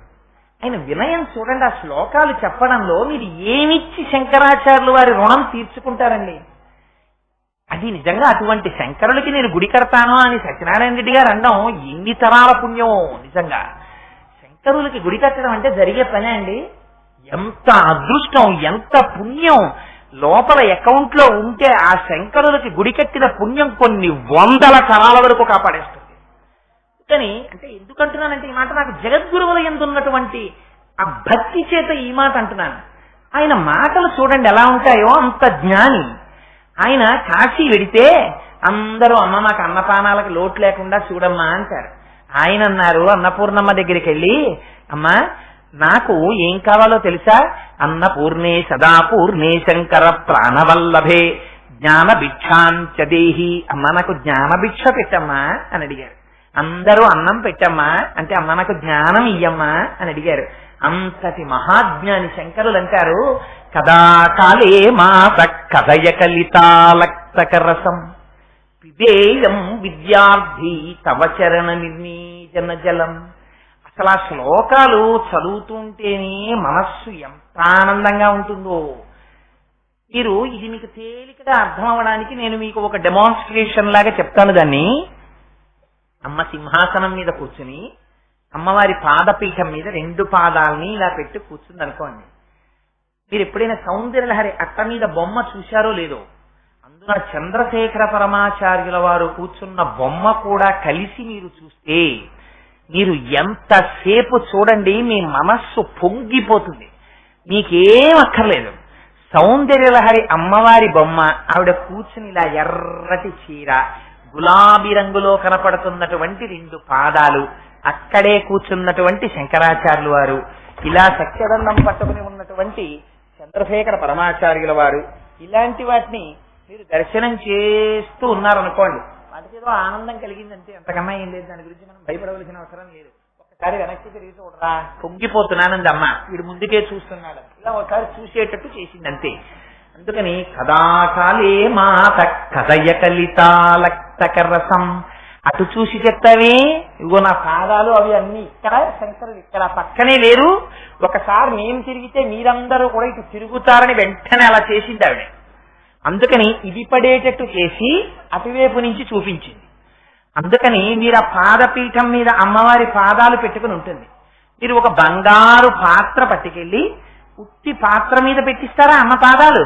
దాని నిండా చక్క నాగపడగ పూలు, ఎర్రటి మందార పూలు, తెల్లటి సన్నజాజి పూలు, ఇవన్నీ పాత్రలో అడుగున వేసి ఆ పాత్ర పట్టుకెళ్ళి అమ్మవారి పాదాల కింద పెట్టి, అమ్మవారిలోనే కదా అయ్యవారు కూడా ఉంటారు, ఆ పాత్రలో పెట్టి అమ్మ 2 పాదాలు చూసేటప్పటికి మెత్తటి అమ్మ ఎర్రటి పాదాలు, తెల్లటి గోళ్లు దర్శనం చేసి ఆ అమ్మ పాదాల నిండా పసుపు రాసి హారాన్ని పెట్టి తాంబూలం వేసుకుని వీణానాదం వింటూ ఇలా ఇలా తల పంకిస్తుంటే, ఇలా ఇలా సాటంకాలు కదులుతుంటే, బుగ్గల్లో ప్రతిఫలిస్తుంటే, సువాసన మీ పూజా గదంతా గుబాళించేస్తుంటే, కిరీటంలో కాంతి కొడుతుంటే నీ వంక చూసి, ఓయ్ కోటేశ్వరరావు వచ్చావరా నాన్న కూర్చో అని అమ్మవారంటే మీరు కూర్చుని అమ్మ పాదాలు చూసి పొంగి పొంగిపోయి నమస్కారం చేసి, అమ్మ నీ పాదాలు కడుగుతానమ్మా అంటే, కడుగునాన్నా అని అమ్మ కొంచెం ఇలా చీర పైకెత్తి పట్టుకుంటే, మీరు అప్పుడు కొంచెం మానసికంగా చేయడానికి దరిద్రమే ఉంది. మీ ఇంట్లో లేకపోవచ్చు, సృష్టించచ్చు కదా. మీ ఆవిడ బంగారు పాత్ర పట్టుకుని మీ చెయ్యి పట్టుకున్నందుకు మానస పూజలో భార్యను ధరించేయచ్చు. ఈ భార్య మీ పక్కన నిల్చుని బంగారు చెంబుతో అమ్మవారి పాదాల మీద నీళ్లు పోస్తుంటే, మీరు కుడి చేత్తో అమ్మవారి పాదాలని చక్కగా కడుగుతుంటే, ఆ స్పర్శ చేత అమ్మవారి మెత్తటి పాదాలు కడుగుతున్నప్పుడు ఆ పాదాల మీద ఉన్న పసుపు, ఇలా పెట్టిన ఎర్రటి రేఖలు, వాటి మధ్యలో ఉన్న బొట్టు చుక్కలు, ఆ లత్తుక సువాసనతో నీళ్లలో కరిగితే, పసుపు ఎరుపులతో కలిసి నీళ్లు కొత్త రంగులోకి వస్తే, అమ్మ ఒక్కసారి పాదాలు తీయమ్మా అని అడుగున పువ్వులున్నాయి కదా, ఆ నీళ్లు తీసి పక్కన పెట్టుకుని అమ్మ పాదాలని వెంటనే ఉత్తరీయం తీసి ఆ పాదాలు మెత్తగా తుడిచి, ఈ పక్కనే ఉన్న బంగారు పాత్రలో పసుపు తీసి మీరు ఒక పాదానికి రాస్తే, మీ భార్య పక్కన కూర్చుని ఒక పాదానికి రాస్తే, మీరు ఓ పాత్రలోంచి లత్తుక తీసి అమ్మవారి పాదాలకి చుట్టూ తిప్పి 2 గీతలు గీసి అటు ఇటు సుక్కలు పెట్టి, అలా మీ భార్య కూడా పెట్టి, మీరు ఇక్కడ పాత్రలోంచి పువ్వులు తీసి అమ్మవారి పాదాల మీద వేసి, ఆ నీళ్లు ఇద్దరు పక్కన పెట్టుకుని, మీ భార్య మీ ఎడం చేతి పక్కన కూర్చుని, మీరు ఉద్ధరిణితో తీసి కుడి చేతిలో వేసుకుని ఇలా తాగుదామని నోటి దగ్గర పెట్టుకుంటుంటే, సువాసనలు గుబాళించిపోతున్నటువంటి ఆ నీటిని, అమ్మా కదా కాలే మాత కదయ కలితాలక్తక రసం పిబేయం విద్యార్థి తవచరణ నిర్ణీజన జలం, ఇలా ఉంచాను, తాగేశాను. ఎప్పుడు తాగుతానమ్మా? ఇది శంకరుల ప్రశ్న. నా జీవితం అంతా దిక్కుమాల గొడవల్లో తిరిగానమ్మా, ఒక్క నాడిలా చేయలే. దీనికి ఏం కావాలమ్మా? మానసికమైన అర్చన చెయ్యొచ్చు. చేయలేదమ్మా, నా మనస్సును అక్కర్లేని ప్రతి చోట పెట్టాను. ఒక్కనాడు కన్న తల్లి అమ్మా అంటే పాదములు చూపించగలిగిన తల్లివి అడగలేదమ్మా నిన్ను, అమ్మా ఎప్పుడు తాగుతానమ్మా? నా జన్మలో ఆ నీళ్లు, అలా కడిగిన నీళ్లు ఇలా పోసుకుని 3 మార్లు తాగి, పిబేయం విద్యార్థి తవ చరణ నిర్ణేజన జలం ప్రకృత్యా మూకానామపి చ కవితా కారణతయా. ఆ నీళ్లు కాని పుచ్చుకున్నాడా? వాడు మూగివాడు కావచ్చమ్మా, వాడు మాటలు చేతకాని వాడు కావచ్చమ్మా, వాడు గొర్రెలు కాసినవాడు కావచ్చమ్మా. అమ్మ నాలుక మీద 4 బీజాక్షరాలు రాసిందంటే, మాణిక్య వీణాం ఉపలాలయంతీం మదాలతాం మంజులవగ్విలాసాం మహేంద్ర నీలజ్యుతి కోమలాంగీం మాతంగ కన్యాం మనసా స్మరామి. చతుర్భుజే చంద్రకళావతంసే కుచోన్నతే కుంకుమరాగశోణి పుండ్రేక్షు పాశాంకుశ పుష్పబాణహస్తే నమస్తే జగదేకమాతః. జయ జననీ సుధా సముద్రం సహృజన్మణి ద్వీప సంరూఢ బిల్వాట వీమధ్య కల్పద్రుమా కల్ప కాదంబ కాంతార వాస ప్రియే కృత్తివాస ప్రియే సాదరారబ్ధ సంగీత సంభావనా సంభ్రమాలోక నీపస్రగాబద్ధ చూలీచ నాథత్రికేశాను మత్పుత్రికే శేఖరీభూత సీతాంశు రేఖామయూఖావళీనద్ద స్నిగ్ధ నీలాలక శ్రేణి శృంగారితే లోక సంభావితే కామలీలాధనుస్సన్ని భబ్రుల్లతా పుష్ప సందోహ సందేహ కృణాతికామౌక్తికే చారు గోరోచనాపంక కేళీలలామాభిరామే సురామే రమే ప్రోల్ల సద్వాలికాముక్తిక శ్రేణికా చంద్రికా మండలోద్భాసి గండస్థలం యస్త కస్తూరికా పత్ర రేఖా సముద్భూత సౌరభ్య సంభ్రాంత భృంగాంగనీగీత సాంధ్రీభవన్మంద్ర తాంత్రీశ్వరే వల్లకీవాదన ప్రక్రియాలోల తాళీత చాబద్ధ తాటంక భూషా విశేషాన్వితే సిద్ధ సన్మాన్వితే చారు గోరోచనాపంక కేళీలలామాభిరామే సురామే రమే ప్రోల్ల సద్వాలికాముక్తిక శ్రేణికా చంద్రికా మండలోద్భాసి అని అమ్మవారిని వర్ణన చేసేసి, సర్వ యంత్రాత్మికే సర్వ మంత్రాత్మికే సర్వ శక్త్యాత్మికే సర్వ నాదాత్మికే సర్వ శబ్దాత్మికే సర్వ దీక్షాత్మికే జగన్మాతృకే పాహిమాం పాహిమాం పాహిమాం దేవి తుభ్యం నమో దేవి తుభ్యం నమో దేవి తుభ్యం నమః అని కాళిదాసు గారు ఆ రోజుని చెప్పుకోలేదమ్మా. అందుకని అమ్మ ప్రకృత్యా మూకానామపి చ కవితా కారణతయా, మూగివాడు కావచ్చమ్మా, నీ చరణ నిర్ణేజన జలాన్ని ఇలా తాగాడా కవిత్వం పొంగి ప్రవహించేస్తుంది కదమ్మా వాడిలోంచి. అది ఆ నీళ్లు ఎటువంటి నీళ్ళమ్మా? నీళ్లు ఒకసారి నీ పాదములు కడిగిన నీళ్లు అవి. ప్రకృత్యా మూకానామపి చ కవితా కారణతయా తథా దత్తే వాణి ముఖ కమలతాంబూల రసతాం. అమ్మా నీళ్ళు ఎటువంటి నీళ్ళో తెలుసా? ఆ నీళ్లు సరస్వతీదేవి తాంబూల చర్వణం చేసి చేసి చేసి చేసి ఆ సరస్వతీదేవి నోటిలోంచి వచ్చినటువంటి ఎర్రటి ఊట ఎటువంటిదో నీ పాదములు కడిగిన నీరు అటువంటిది. మానసికంగా ఒక్కసారి పుచ్చుకున్నా వాడికి నీ అనుగ్రహము భాషిస్తుంది కదమ్మా. అటువంటి తల్లివమ్మా నువ్వు. అందుకనే అమ్మా ఎప్పుడు తాగుతానమ్మా. శంకరులు తాగలేదండి ఆ నీళ్లు. శంకరులు ఎన్ని మార్లు తాగారో, లేకపోతే సౌందర్య హరివారి నోటి వెంట వస్తుందా? అటువంటి శంకరులు నేను తాగాను మీరు తాగండి అనరు. ఎంత వినయంగా మాట్లాడతారో చూడండి. పిబేయం విద్యార్థి తవ చరణ నిర్ణేజన జలం. అమ్మా నీ పాదములు కడిగిన నీరు ఎప్పుడు నేను విద్యార్థినై తాగుతానా అని ఎదురు చూస్తున్నానమ్మా. నా కోరిక తీరుతుందా అమ్మా? మీరు అమ్మ దగ్గరికి వెళ్ళి, అమ్మా నాకు ఎప్పటి నుంచో కోరికమ్మా, క్లాసులో అందరూ టీషర్ట్లు వేసుకొస్తారమ్మా, 30 రూపాయలమ్మా, ఎంత బాగుంటాయో తెలుసా, ఇలా చిన్న కన్నాల్లో ఉంటాయమ్మా, కాలర్ కూడా ఉంటుంది, మా క్లాసులో అందరూ అంటారు నువ్వు తెల్లగా ఉంటావు, నువ్వు కానీ డార్క్ కలర్ టీషర్ట్ తీసుకొస్తే ఎంత బాగుంటుందో, ఎరా నువ్వు టీషర్ట్ కొనుక్కోవా అంటారు. నేను చెప్పానమ్మా నాకు మా అమ్మగారు కొంటారు, నాకేం కావాలో మా అమ్మ చూసుకుంటుందని చెప్పాను. నువ్వు చూస్తావు కదమ్మా నాకేంటని పిల్లాడు వెళ్ళిపోయాడు అనుకోండి, తల్లి ఏం చేస్తుంది, వెంటనే పరుచెట్టుకుని ఒకవేళ జ్వరంగా ఉండి వెళ్ళలేనటువంటి అమ్మైనా కూడా ఏ రిక్షాయో చేయించుకుని వెళ్లి టీషర్ట్ పట్టుకొచ్చి చెమటతో ఉన్నా సరే పిల్లాడు రాగానే నాన్న చొక్కా బని నీకోసం ఏం తెచ్చానో చూస్తాం అని చెప్పి ఆ డార్క్ కలర్ టీషర్ట్ చూపించి వాడికి ఆ టీషర్ట్ వేసి చూసుకుని మురిసిపోయి వాడద్దం దగ్గరికి వెళ్ళి చూసుకోవడం కాదు, ముందు ఈవిడే మురిసిపోయి వాడి బుగ్గలన్నీ ముద్దులు పెట్టేసుకుని కౌగులించేసుకున్న అమ్మలా, అమ్మా నేను ఎప్పుడు తాగుతానమ్మా నీళ్లు అని అనరా? ఒక్కసారి జీవితంలో అన్నావా? నిన్ను తాగిస్తానన్నా, నువ్వేమడిగావు? నా కాళ్ళు కడిగిన నీళ్లు అడిగావు, తప్పకుండా తాగిస్తానంటుందమ్మా.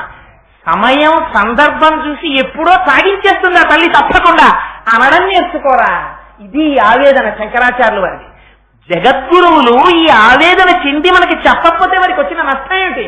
అయ్యో పాపం వీళ్ళు ఎప్పటికి ఉద్ధరింపబడతారు, ఎప్పటికి తెలుసుకుంటారు, వీళ్ళకి అడగడం కూడా చేత కావట్లేదు అమ్మని అని మనయందు కృపతో ఏమి అమృత గుళికలండి ఆ శ్లోకాలు. మానసిక దర్శనం, ధ్యానం ఒక్కొక్క భూమికి దాటిన కొద్దీ ఇక్కడే ఆనందం పొందేయడానికి కావలసిన సమస్త సామాగ్రిని ఆ శ్లోకాలలో జొప్పించి మహానుభావుడు మనకు అందించినటువంటి మహాపురుషుడు శంకరులు. అమ్మ నీ పాదాలంటే ఏమిటో తెలుసా అమ్మా? నఖైర్నాక స్త్రీణాం కరకమల సంకోచసిభి తరూణాం దివ్యానాం హసతైవతే చిండి చరణౌ ఫలాని స్వస్యేప్య చితలయకరాగ్రేణ దదత దరిద్రేభ్యో భద్రాం శ్రియమనిశమాస్నాయ దదతౌ. ఏమి శ్లోకాలండి! ఒక్కొక్క సౌందర్యలహరి శ్లోకం చదువుకుంటుంటే మనస్సు పొంగిపోతుంది. అందులో అంటారు నఖైర్నాక స్త్రీణాం కరకమల సంకోచసిభి. అమ్మా దేవలోకంలో ఉన్న స్త్రీలున్నారే, ఆ ఇంద్రుడి భార్య శచీదేవి వాళ్ళకి చిన్న గోరోజనం అంటే చిన్న బుద్ధిలో వ్యగ్రత ఉంది. ఎందుకని? మాకు కల్పవృక్షం ఉంది, మాకు కామధేను ఉంది, మాకేమిటి, మాకేమైనా కోరిక వచ్చిందా కల్పవృక్షం దగ్గరికి వెళ్తాం, వెళ్ళి ఓ కల్పవృక్షమా మాకు ఈ కోరిక తీరాలంటాం. ఇప్పుడు కల్పవృక్షం ఏం చేస్తుంది? తన చిగురుటాకుల వంటి చేతులతో వీళ్ల కోరిక తీర్చడానికి కావలసినటువంటి పళ్ళని పండించి వాళ్ళ చేతుల్లో పెడుతుంది. ఆ ఫలముల ద్వారా వాళ్ళ కోరికలు తీరుతాయి. కానీ అమ్మా దరిద్రులకి బెంగలేదమ్మా. ఈ లోకంలో ఉన్న వాళ్ళకి అలాంటి బెంగలేం లేవు. ఎందుకో తెలుసా అమ్మా? నీ పాదాలు తలుచుకుంటే చాలు కొన్ని కోట్ల కల్పవృక్షాలు ఎందుకు పనికొస్తాయమ్మా నీ పాదాల ముందు. వాడు ఎక్కడ ఉండనివ్వండి, ఎంత బెంగలో ఉండనివ్వండి, ఒక్కసారి అమ్మా అన్నాడు అనుకోండి. అందుకే వ్యాసుల వారు ఇంకో నామం రాయలా, లలితా సహస్రానికి మొదటి నామం శ్రీమాత. అమ్మలో ఉన్న గొప్పతనం ఏమిటో తెలుసా అండి? అమ్మ నామం నాకు జ్ఞాపకం రాలేదండి మీరు అనక్కర్లేదు, అమ్మా అంటే చాలా ఆవిడే పలుకుతుంది. దూర్చటి అమ్మని అడిగాడు, ఎంత భక్తో చూడండి. అమ్మా అయ్యయ్యటంచు ఎవ్వరిని నేనన్నం శివా నిన్నేను సుమి, నీమది తల్లిదండ్రుల కంచుం చూడగా బోకు నాకిమ్మై తల్లియు తండ్రియుంగురుడు నీవే కాక సంసారపు చిమ్మంచి కతి కప్పకుండ కనుమా శ్రీకాళహస్తీశ్వర. అమ్మా నాన్నగారండి, అమ్మా నాన్నగారండి అని నేను ఎవరినన్నా అంటుంటాను కదా, ఎవరైనా కనబడితే అమ్మా అని మాట్లాడుతుంటాను. అప్పుడు నేను ఓయ్ నువ్వు వాళ్ళతో మాట్లాడుతున్నావు అని అనకే అమ్మా, నేను ఇప్పుడెప్పుడు అమ్మా అమ్మా అన్నా కూడా ఆ మాట అమ్మా నిన్నేనమ్మా, మా అమ్మవి కాబట్టి నిన్నంటున్నాను. నేను ఎవరినన్నా నాన్నగారండి అంటే అది వాళ్ళని కాదు, ఎవరినంటున్నానో తెలుసా? అయ్యా అని నేను ఎవరి దగ్గరికన్నా వెళ్ళి మాట్లాడితే అయ్యా మీరు అని నేను మాట్లాడితే అయ్యా అని నేను ఎవరినన్నానో అది వాళ్ళని కాదు, నేను పరమశివుణ్ణి అంటున్నాను. అందుకని నేను ఎప్పుడెప్పుడు ఆ మాటలన్నా నువ్వు వాళ్ళతో అన్నావు మా గురించి అనలేదు అని అనకు స్వామి, నీ గురించే అంటున్నట్టు లెక్కేసేసుకో, వేసేసుకుని నన్ను ఉద్ధరించి సంసారపు చీకటి నన్ను కప్పకుండా కాపాడేసేయి. దూర్జటి గడుసుతనం చూడాలి భక్తిలో. శంకరాచార్యులు వారిని అనుకరించాడు. శ్రీశైలే శుభజింతునో యభవు కాంచీనాథు సేవింతునో కాశీవల్లభు కల్వబోధున మహాకాళేషు పూజింతునో నా శీలం బనువైన బేరువణుచున్ రక్షింపవే నీ కృపా శ్రీ శృంగార విలాప హసములచే శ్రీకాళహస్తీశ్వర అంటాడు. నేను శ్రీశైలం ఏం వెళ్ళలేదు, నేను కాశీ వెళ్ళలేదు, నేను ఏదో ఇంకో క్షేత్రానికి వెళ్ళలేదు.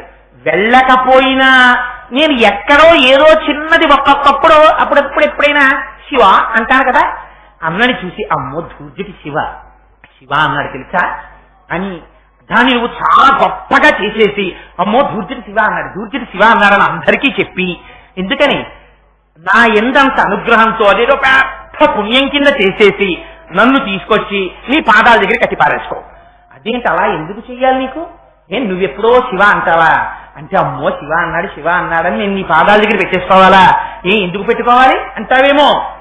నీకో మాట చెప్పనా శంకర, ఎంత గడుసుతనంగా మాట్లాడారో చూడండి దూర్జటి.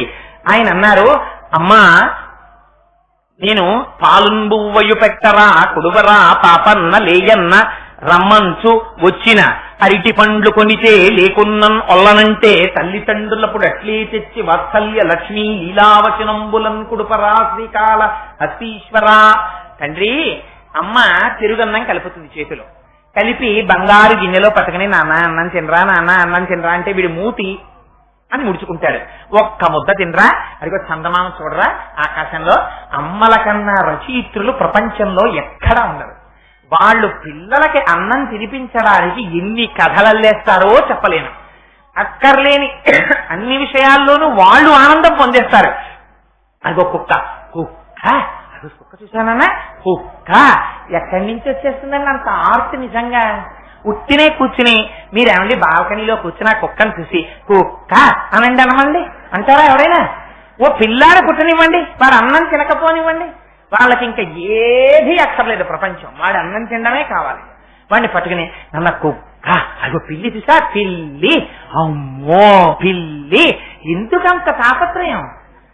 వీడు అన్నం తినడానికి. వాడు ఇంత పెడితే నన్న తినరా కమ్మటి పెరుగు నాన్నగారు నీ కోసం తెచ్చారట, అమ్మ నీ కలిపిందిట, బాబు తింటాట అంటే వాడంటాడు అరటిపండు కలిపితే తింటానంటాడు. అప్పుడు పాపం ఆవిడ ఏమంటుంది, ఏమంటే అరటిపండు ఉంటే తింటాటండి అంటుంది. పాపం ఇంత అలిసిపోయి వచ్చిన ఆయన పిచ్చాయన చొక్కా వేసుకుని ఆలుంగితోటి అక్కడ కొట్టుకెళ్లి ముగ్గిన 2 అరటిపండ్లు అట్టుకొచ్చి అరటిపండు కలిపి తింటాడు. ఎందుకు పెట్టాడు తండ్రి అలాగా? కొడుకు కనుక నువ్వు నన్ను అలాగే నీ పాదాల దగ్గర ఎత్తుకోవాలి. ఎందుకో తెలుసా, నేను నిన్ను నాన్న అన్నాను, అందుకని నువ్వు అలా పెట్టుకోవాలి కొడుకుని. ఎందుకని నువ్వు తండ్రివి, నేను కొడుకుని. జగత పితరవు వందే పార్వతి పరమేశ్వరవు, మీ ఇద్దరు అమ్మా నాన్న నేను నమ్ముతున్నాను. అమ్మా నాన్నగారండి అన్నాను, మరి కొడుకుని అలా పెట్టినట్టు పెట్టద్దా? అందుకని నీ పాదాల దగ్గర పెట్టుకో, నా అజ్ఞానం నువ్వే తీసేయి. ఎంత గడుసుగా అడిగాడో చూడండి దూర్జటి. అలా శంకరులు అంటారు ఇక్కడికి వచ్చేటప్పటికి నఖైర్నాక స్త్రీణాం కర్రకమల సంకోచ శశిభిః. అమ్మా ఆ శశీదేవి వాళ్ళు కోరికలు తీరడానికి కల్పవృక్షాల దగ్గర ఆశ్రయిస్తారు. మాకు ఆ బెంగలేదు. మేము ఎక్కడున్నా సరే కష్టం వచ్చిందా అమ్మా అని పిలుస్తాం అంతే. వెంటనే నువ్వు విని మాతా చ పార్వతీదేవి పితాదేవో మహేశ్వర బాంధవత్తి భక్తాస్వదేశో భువనత్రయం, నువ్వే నన్ను వచ్చి కాపాడాలి అంటారు శంకరులు. ఇది మనకి నేర్పడం కోసమని. పైగా ఇన్ని కామధేనువులు కల్పవృక్షాలు ఉన్నవాళ్ళు ఏమయ్యారమ్మా చివరికి? నీ పాదాల దగ్గరికి వచ్చింది శశీదేవి. ఆవిడ అనుకునేది శశీదేవి చేతుల వంక చూసుకుని ఏదో భర్త పరిహాసం ఆడతారు కదా, అబ్బా అచ్చు నీ చేతులు తామర పువ్వుల్లో ఉన్నాయో అంటాడు భర్త. ఇంద్రుడు అలా అనేటప్పటికీ శశీదేవి పొంగిపోయేది తప్ప నా చేతులు తామర పువ్వుల్లో ఉన్నాయని. రాత్రి భర్త పొగిడిన పొగట్టంతా భార్యకి పూజ దగ్గర కూర్చున్నప్పుడే జ్ఞాపకానికి వస్తుంది. అదో పాపం అనవసరపు విషయం. కూర్చుని తీరా చేతులు చూసేటప్పటికి రాత్రి మా ఆయన చేతులు చూసి తామర పువ్వుల్లా ఉన్నాయి నీ చేతులు అన్నారు అనుకుందిట శచీదేవి. అనుకునేటప్పటికి ఎదురుగుండా అమ్మవారి పాదములకు ఉన్నటువంటి తెల్లటి గోళ్లు చంద్రబింబాల్లా కనబడ్డాయితే. నీ ఆయన అంత గొప్పగా ఉండడానికి కారణం ఏమిటో తెలుసా? నా అనుగ్రహం అని చంద్రబింబల్లా కనపడేటప్పటికి తామర పువ్వులు ఏమవుతాయి? చంద్రుడు కనబడితే పూడ్చుకుంటాయి. అందుకని ఏమయ్యా ఇంత శచీదేవి చేతులు అమ్మవారి పాదాలు కనబడేటప్పటికి ఇలా అయిపోయాయి. అలా అందరూ శంకరాచార్యులు వారు అమ్మ నీ పాదములకున్న గోళ్లనబడేటటువంటి చంద్రుని యొక్క కాంతి కిరణములు తామర పువ్వుల వంటి శచీదేవి యొక్క చేతుల మీద పడేటప్పటికి సహజత్వం కనుక ముడుచుకుని నీ పాదాల ముందు నిలబడిపోయాయి. అందుకని వాళ్ళైనా సరేనమ్మా నీ పాదాలు చూసారా వంచేయాలి. మాకో ఆ బెగ్గలేదు, మేము ధైర్యంగా పిలుచుకుంటాం. ఎందుకని మాకున్నవేమిటి కష్టాలు? కష్టాలని జ్ఞాపకం చేస్తాయి, అమ్మని జ్ఞాపకం చేస్తాయి. అందుకే కుంతీదేవి అంది శ్రీకృష్ణ యదుభూషణ నరసక శృంగార రత్నాకర లోకద్రోహి నరేంద్ర వంశదమన లోకేశ్వర దేవతానీక బ్రహ్మణ గోగణత్యహరణ నిర్వాణ సంధాయక నీకు నృత్యత తృపవే భవలతల్ నిత్యాను కంపానిధి. తండ్రి నాకు ఎప్పుడు కష్టాలు ఇయ్యండి. ఎందుకు? అది ఉంటే నీ నామస్మరణ చేస్తా. నీ నామస్మరణ చెయ్యని బతుకు చచ్చిన వాడితో సమానం. అందుకని కష్టాలున్నాయా నువ్వు గుర్తుంటావు, సుఖాలు వచ్చాయా నిన్ను మర్చిపోతాను. అందుకని నాకు సుఖాలు వద్దయ్యా కృష్ణయ్య, నాకు కష్టాలు ఇవ్వయ్యా అందావిడ. ఎంత జ్ఞాపకం చేశారో చూడండి జీవితాలు మనకి సందేశాన్ని. అందుకని శంకరులు అంటారు అమ్మ అలాంటి పాదాలమ్మా పాదాలు. అందుకని అందుకని అటువంటి పాదాలని శంకరులు చివరి శ్లోకంలో 100వ శ్లోకంలో అంటారు నీరాజనం ఇస్తారు అమ్మవారికి. ఈ నీరాజనం విని తీరాలి మీరు, నిజంగా మనోనేత్రంతో దర్శనం చెయ్యాలి. ఇది శంకరులకొక్కరికే చెల్లింది ఆ నీరాజనం ఇవ్వడం. ఆయన అంటారు మొట్టమొదటి పాదంలో ప్రదీపజ్వాలాభిర్దివసకర నీరాజన విధి. అమ్మా నేను సౌందర్యలహరి రచించాను, శంకరులు సౌందర్యలహరి చెప్పారు అని రేపు పొద్దున్న ఏ కోటేశ్వరరావు లాంటి వాడో అంటాడు. కానీ అమ్మా నేనా అమ్మా సౌందర్యలహరి రాసిన వాడిని, నేను రాయడం ఏంటమ్మా, నేను సౌందర్యలహరి వ్రాశానని కాని సౌందర్యలహరి చేత ఈ ప్రయోజనం వస్తుందని కాని నేను అంటలేదమ్మా. అలా అంటే అది దుందుడుకుతనం కాదు. నీ గురించి చెప్పగలిగినంత శక్తి అమ్మా నాకు. నేను ఎక్కడ చెప్పగలనమ్మా? నేను ఈ సౌందర్యలహరి రాయడం ఎలాంటిదో తెలుసా అమ్మా? ఒకనాడు అమ్మ ఇంటికి తాళం వేసుకుంటూ సంకలో ఉన్న పిల్లవాడిని నా పక్కనున్న వాళ్ళకి అమ్మ ఒక్కసారి పిల్లాన్ని పట్టుకోండి అంటుంది. ఆవిడ పిల్లలు లేనటువంటి తల్లి. అందుకని ఆ పిల్లాన్ని ఒక్క 5 నిమిషాలు ఎత్తుకుంటే వాడు ఆవిడ వంక చూసి ఓ బోసి నవ్వు నవ్వి చెయ్యెత్తి ఆవిడ ముక్కిలా పట్టుకుంటాడు. ఆనాడు ఆవిడలో మాతృభావన పొంగి పొరలిపోయి ఎంత సంతోషపడిపోయిందో. బిడ్డ ఆవిడదా, ఆ బిడ్డని తిరిగి తాళం వేసుకోగానే అమ్మకి ఇచ్చేసినట్టు ఈ సౌందర్యలహరి ఎక్కడిదో తెలుసా అమ్మా? నేను వ్రాశానని నేను ఎప్పుడు అనను. అమ్మా ఇదేమిటో తెలుసా ఈ సౌందర్యలహరి? ప్రదీపజ్వాలాభిర్దివసకర నీరాజన విధి. తమిళనాట ద్రవిడ దేశంలో ఒక సంప్రదాయం ఉంది. మకర సంక్రాంతి నాడు వాళ్ళు ఏం చేస్తారంటే పెద్ద పట్టేస్తారు భూమి మీద, ప్రతి ఇంటి ముందు కూడా పట్టేసి అందులో సూర్య భగవానుడిని ఆరాధన చేస్తారు. ఇప్పటికీ కొన్ని గ్రామాల్లో ఉందని. ఆరాధన చేసి చిట్ట చివర ఏం చేస్తారంటే కర్పూరం మాత్రం పూజంతా ఇక్కడ చేస్తారు, ఒక్క నీరాజనం మాత్రం ఇక్కడ ఇవ్వరు. కర్పూరం వేసి వెలిగించి ఆకాశంలో ఉన్న సూర్యుడికి ఇలా తిప్పుతారు నీరాజనాన్ని. నేను ఈ సౌందర్యలహరి వ్రాయడం అలా ఉందమ్మా అన్నారు శంకరాచార్య. సూర్యుడు తనంత తాను ప్రకాశించిపోతుంటాడు. అంత ప్రకాశించిపోతున్న సూర్యుడికి ఇంత చిన్న పాత్రలో నీరాజనం ఇస్తున్నారు. ఇస్తే దాన్ని చూసి సూర్యుడు ఏమనాలి? పక్కుని నవ్వాలి. ఒరే నాకు ఇంత వెలుతురుతో నీరాజనమా, ఇంత మంటట్టుకొచ్చి నాకు నీరాజనం ఇస్తున్నావా, ఏమిట్రా నీ వెర్రి అనాలి. కానీ సూర్యుడు ఏం చేస్తున్నాడు? ఒరే నా కోసం ఇంత పూజ చేసి పాపం కింద నించుని నాకు ఆ కర్పూరంతో నీరాజనం ఇస్తున్నాడని పొంగిపోతున్నాడు. అలా అమ్మా నేనేమిటో తెలుసా అమ్మా, నీ చేసిన సౌందర్యలహరి నువ్వు కోటి సూర్యుల పగిది ప్రకాశించే పరాశక్తి స్వరూపానివి. అమ్మా నీ గురించి నేనేం చెప్పనమ్మా, వాక్కులన్నీ నీ స్వరూపం. పరా పశ్యంతి మధ్యమా వైఖరి నీ స్వరూపం అయ్యింది. అటువంటి అమ్మని నేనమ్మా స్తోత్రం చేసిన వాడిని, ఆ అమ్మకి నీరాజనం ఇచ్చినటువంటి వాడితో సమానం. ఇంకా గొప్ప విషయం ఏమిటో తెలుసా అమ్మా? సుధాసూతే చంద్రోపల జలల వైరఘ్యరచన. రెండో పాదం ఇంకా గమ్మత్తు. మరి ఎక్కడ చూశారో తెలియదు శంకరాచార్యుల వారు. ఆసీత హిమాచల పర్యంతం పాదచారి అయి పర్యటించారు కదా. చంద్రకాంత శిలలను ఉంటాయి. యోగులు రాత్రులు ఏం చేస్తారంటే పూజ చేసేటప్పుడు ఆ చంద్రకాంత శిలలు పక్కన పెట్టుకుంటూ ఉంటారు. పెట్టుకుంటే చంద్రుడి నుంచి కిరణాలు వచ్చి ఆ చంద్రకాంత శిలల మీద పడతాయి. ఇప్పటి రోజుల్లో ఎక్కడ లేవవి. సూర్యకాంత శిలలు చంద్రకాంత శిలలు ఉంటాయి. సూర్యకిరణం వచ్చి ఇదేంటి ఆ శిల మీద పడింది అనుకోండి, సూర్యకాంత శిల మీద పడితే అందులోంచి అగ్ని బయటకు వస్తుంది. చంద్రకాంత శిల మీద చంద్రకిరణం పడింది అనుకోండి, అందులోంచి నీళ్లు కారుతాయి. నీళ్లు కారితే వాళ్ళు ఏం చేసేవారంటే గిన్నెతో పక్కనున్న రాతితో నీరు పట్టి ఆ నీరు హస్తయో అర్ఘ్యం సమర్పయామి, పాదయో పాద్యం సమర్పయామి, ముఖే ఆచమనీయం సమర్పయామి అని 3 మార్లు ఇస్తాం కదా. ఆ 3 మార్లు ఇచ్చేటటువంటి ఆ చంద్రుడికి మకర సంక్రాంతి నాడు రాత్రి చంద్రుడికి కూడా పూజ చేస్తారు. చేసినప్పుడు ఇంకా వేరే నీళ్లు తేరు. ఈ అంటే ఒకప్పుడు ఒక యోగులు, ఇప్పుడు అందరూ తమిళనాడులో అలా చేస్తున్నారు అనుకోకండి, చంద్రకాంత శిలలే లేవు ఇప్పుడు. అందుకని చంద్రకాంత శిల పక్కన పెట్టుకుని చంద్రుడి కిరణాలు వచ్చి చంద్రకాంత శిల మీద పడితే ఆ శిలలోంచి కరిగి నీళ్లు వస్తే ఆ నీళ్లే పట్టుకుని చంద్రుడికి అర్ఘ్యమిస్తే ఎంత గొప్పగా ఉంటుంది. అలా ఉందమ్మా నేను మీ గురించి సౌందర్యలహరి చెప్పడం. నువ్వు తల్లివి, చంద్రుడిలా చల్లటి తల్లివి, నీ కిరణాలు నా మీద పడ్డాయి. నేను శిల లాంటి వాడిని, రాతి లాంటి వాడిని అమ్మా. ఇది శంకరుల మాట. నేను రాయి లాంటి వాడిని, నా మనస్సు రాయి. కానీ నీ యొక్క కిరణములు నా మనస్సు మీద పడి కరిగింది. ఆ మనస్సు అందులోంచి కొద్దిగా 4 మాటలు వచ్చాయి. ఆ మాటలతో మళ్ళీ నీకే అర్చన చేశాను. ఇందులో నా గొప్పతనం ఏమైనా ఉందా అమ్మా? చంద్రకాంత శిల మీద చంద్రకిరణాలు పడిగి నీళ్లొస్తే ఆ నీళ్లతో చంద్రుడికి అర్చించినట్టు మళ్లీ తిరిగి నీకే నేను అర్చన చేస్తున్నాను. ఇంకా గొప్ప విషయం ఏమిటో తెలుసా అమ్మా? ఇందులోనూ స్వకీయై అంబోభిః సలిలనిధి సౌహి చకరణం. ఇది మరీ గమ్మత్తైన మాట. సేతు అని మనకు ఒక క్షేత్రం ఉంది, రామేశ్వరం. రామేశ్వరం వెళతాను అనకూడదు, వెళ్ళాలంతే. భగవంతుడు తీసుకెళ్ళాలి అనాలంతే.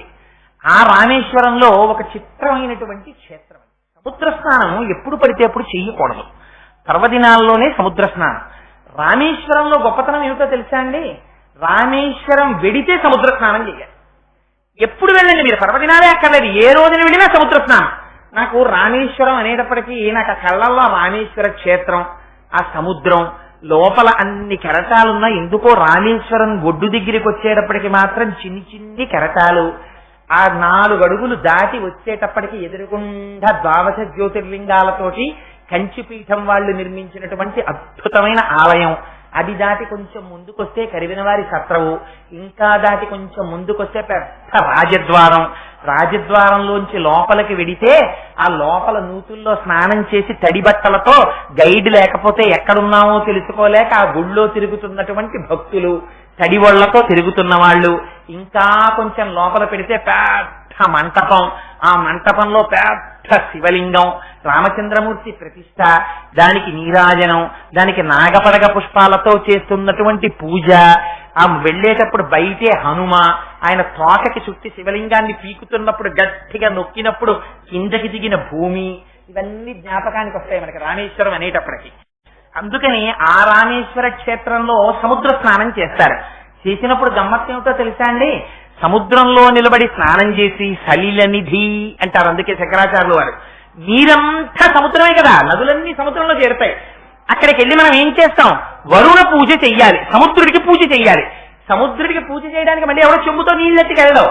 ఆ సముద్రంలో నిలబడి మునకలు వేసేసి అందులో సముద్ర స్నానం చాలా సరదాగా ఉంటుందా? ఇంతకు ముందు చెయ్యమేమో 80 ఏళ్ల ముసలాడు కూడా ఓ పట్టాన బయటికి రాడు. అందులో స్నానం చేసి అందులో మరి సముద్రుడి ఆజ్ఞ ఏమిటో కానీ అక్కడ రామచంద్రమూర్తి ఆజ్ఞ పెద్ద పెద్ద కెరటాలు రావు. ఎంత దూరం వెళ్ళినా ఇసుకే. చక్కగా కింద పడి మీద పడి స్నానాలు చేసేసి ఆ తడి బట్టలతో అందరూ చేతులట్టుకుని ఫోటోలు తీయించేసుకుని అక్కడికో బ్రహ్మగారు వస్తారు, ఆచమనం చేయండి అంటారు. ఏదో నీళ్లు చేతిలో వస్తారు కదా, నీళ్లు మనం తాగలేం కాబట్టి ఆచమనం చేసేసి హస్తయో అర్ఘ్యం సమర్పయామి. ఎక్కడి నుంచి ఇస్తారు? సముద్రుడికి అర్ఘ్యం ఇవ్వాలి మీరు. సముద్రుడు ఎంత ఉంటాడు? అంత సముద్రుడు. ఆయనకి అర్ఘ్యం ఎక్కడి నుంచి ఇస్తారు? ఇక్కడ నీళ్లే తీసి హస్తయో అర్ఘ్యం సమర్పయామి, పాదయో పాద్యం సమర్పయామి. సముద్రంలో నీళ్లు తీసి సముద్రుడికి ఇచ్చేసినట్టు, సముద్రం నీళ్లతో సముద్రుడిని స్నానం చేయించినట్టు, సముద్రం నీళ్లతో సముద్రుడికి ఆచమనం చేయించినట్టు, సముద్రపు నీటితో సముద్రుడికి అర్ఘ్యమిచ్చినట్టు, అమ్మా నీవిచ్చిన వాక్కులతో నిన్ను స్తుతించాను. నా గొప్పే ఉందమ్మా ఇందులో సౌందర్యలహరి. సరే శంకరులు రాశారనడానికి నా గొప్ప ఏమైనా ఉందా అమ్మా? నా గొప్ప ఏమీ లేదు అమ్మా. నేనేం చేశానో తెలుసా? నేను చేసింది అంటూ ఏదైనా ఉంటే అది కేవలం అమ్మా పాచాస్తుతిరియం, నువ్విచ్చినటువంటి మాటలున్నాయే ఆ మాటలు నువ్వు వాక్కుల యొక్క తల్లివి కాబట్టి, వాగ్దేవతవు కనుక నువ్విచ్చినటువంటి మాటలతో తదీయాభిర్వాగ్భి, నీ చేత కటాక్షింపబడిన మాటల చేత తవజనని వాచాస్తుతిరియం, అమ్మా నిన్ను నువ్విచ్చిన మాటలతో నీకే పాద పూజ చేశానమ్మా తప్ప నేను చేసింది ఇందులో ఏమీ లేదు. వినమ్రుడనై చేతులు కట్టుకుని నీ పాదాల దగ్గర పిల్లవాడనై నిలబడ్డాను. నాది అని చెప్పుకోవడానికి ఇందులో ఏదీ లేదమ్మా. ఇదంతా నీ వస్తువు. నా చేతిలో పోసి మళ్ళీ నా చేతితో నీ చేతిలో పోయించావు. చంటి పిల్లల్ని అమ్మలు ఒళ్ళో కూర్చోబెట్టుకుని వాడి చేతిలోకి తీసుకొచ్చి ఇంత కందిపప్పు పోసి నా చేతిలో పోయిన మళ్ళీ వాడి చేతితో ఇలా పోయించుకుని ఆడుకుంటే అది ఎంత సరదాగా ఉంటుందో. పిల్లల్ని టబ్బులో కూర్చోబెట్టి నీళ్లు పోస్తుంటే అమ్మ పిల్లాడికి నీళ్లు పోసి సబ్బుతో రుద్దుతుంటుంది. వాడు ఇలా నీళ్లు పట్టుకుందామని చూస్తారు పిల్లలు, చేతిలోకి ఏం నీళ్లు రావు. అప్పుడు అమ్మ ఏం చేస్తుందంటే రెండు చేతులు కలిపి దోచిడి పట్టి ఇవ్వ పట్టు అని ఇలా నీళ్లు పోస్తుంది. పోస్తే ఇప్పుడు నా చేతిలో పోయి అంటుంది. వాడు ఏం చేస్తారు? అమ్మ చేతిలో ఇలా నీళ్లు పోస్తారు. పోసి మురిసిపోతారు. అమ్మో నీళ్లు పట్టుకున్నాను, ఇలా నీళ్లు తీసి ఇలా పోస్తూ ఉంటారు.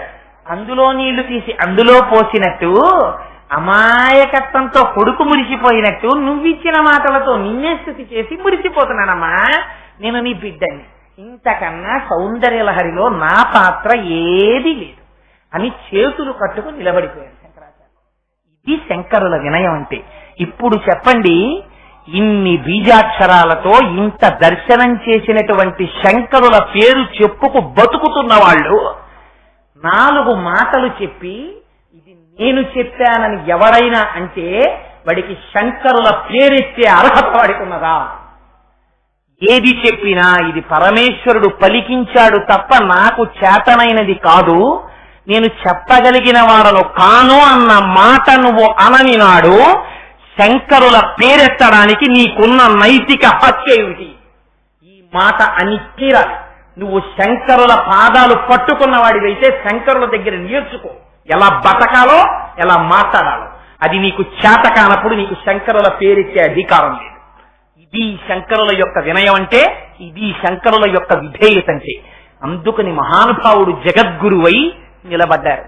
అంతటి మహాపురుషుడు కనుక నాకేం తెలుసని సౌందర్యలహరి 9 రోజులు చెప్తావా అంటే తప్పకుండా చెప్పేస్తానండి అంటే, అయ్యో వీడి శక్తిని చూసుకోకుండా సంసిద్ధమయ్యాడని ఆ శంకరులు నా యందు కృప చేసి ఆ అమ్మ నన్ను కటాక్షించి నాలో ఊపిరై నాలో వాక్కై ఆ తల్లి ప్రకాశించి 4 మాటలు చెప్పిస్తే, అయ్యో మనం కూర్చోకపోతే వీడెవరికి చెప్పుకుంటాడు, మనందరం కూర్చుంటే నేను చెప్పుకున్నానని వీడు మురిసిపోతాడని నా యందు కృపతో మీరు కూర్చున్నారు తప్ప మీలో ఎవరు నా దగ్గర వినవలసిన వాళ్ళు.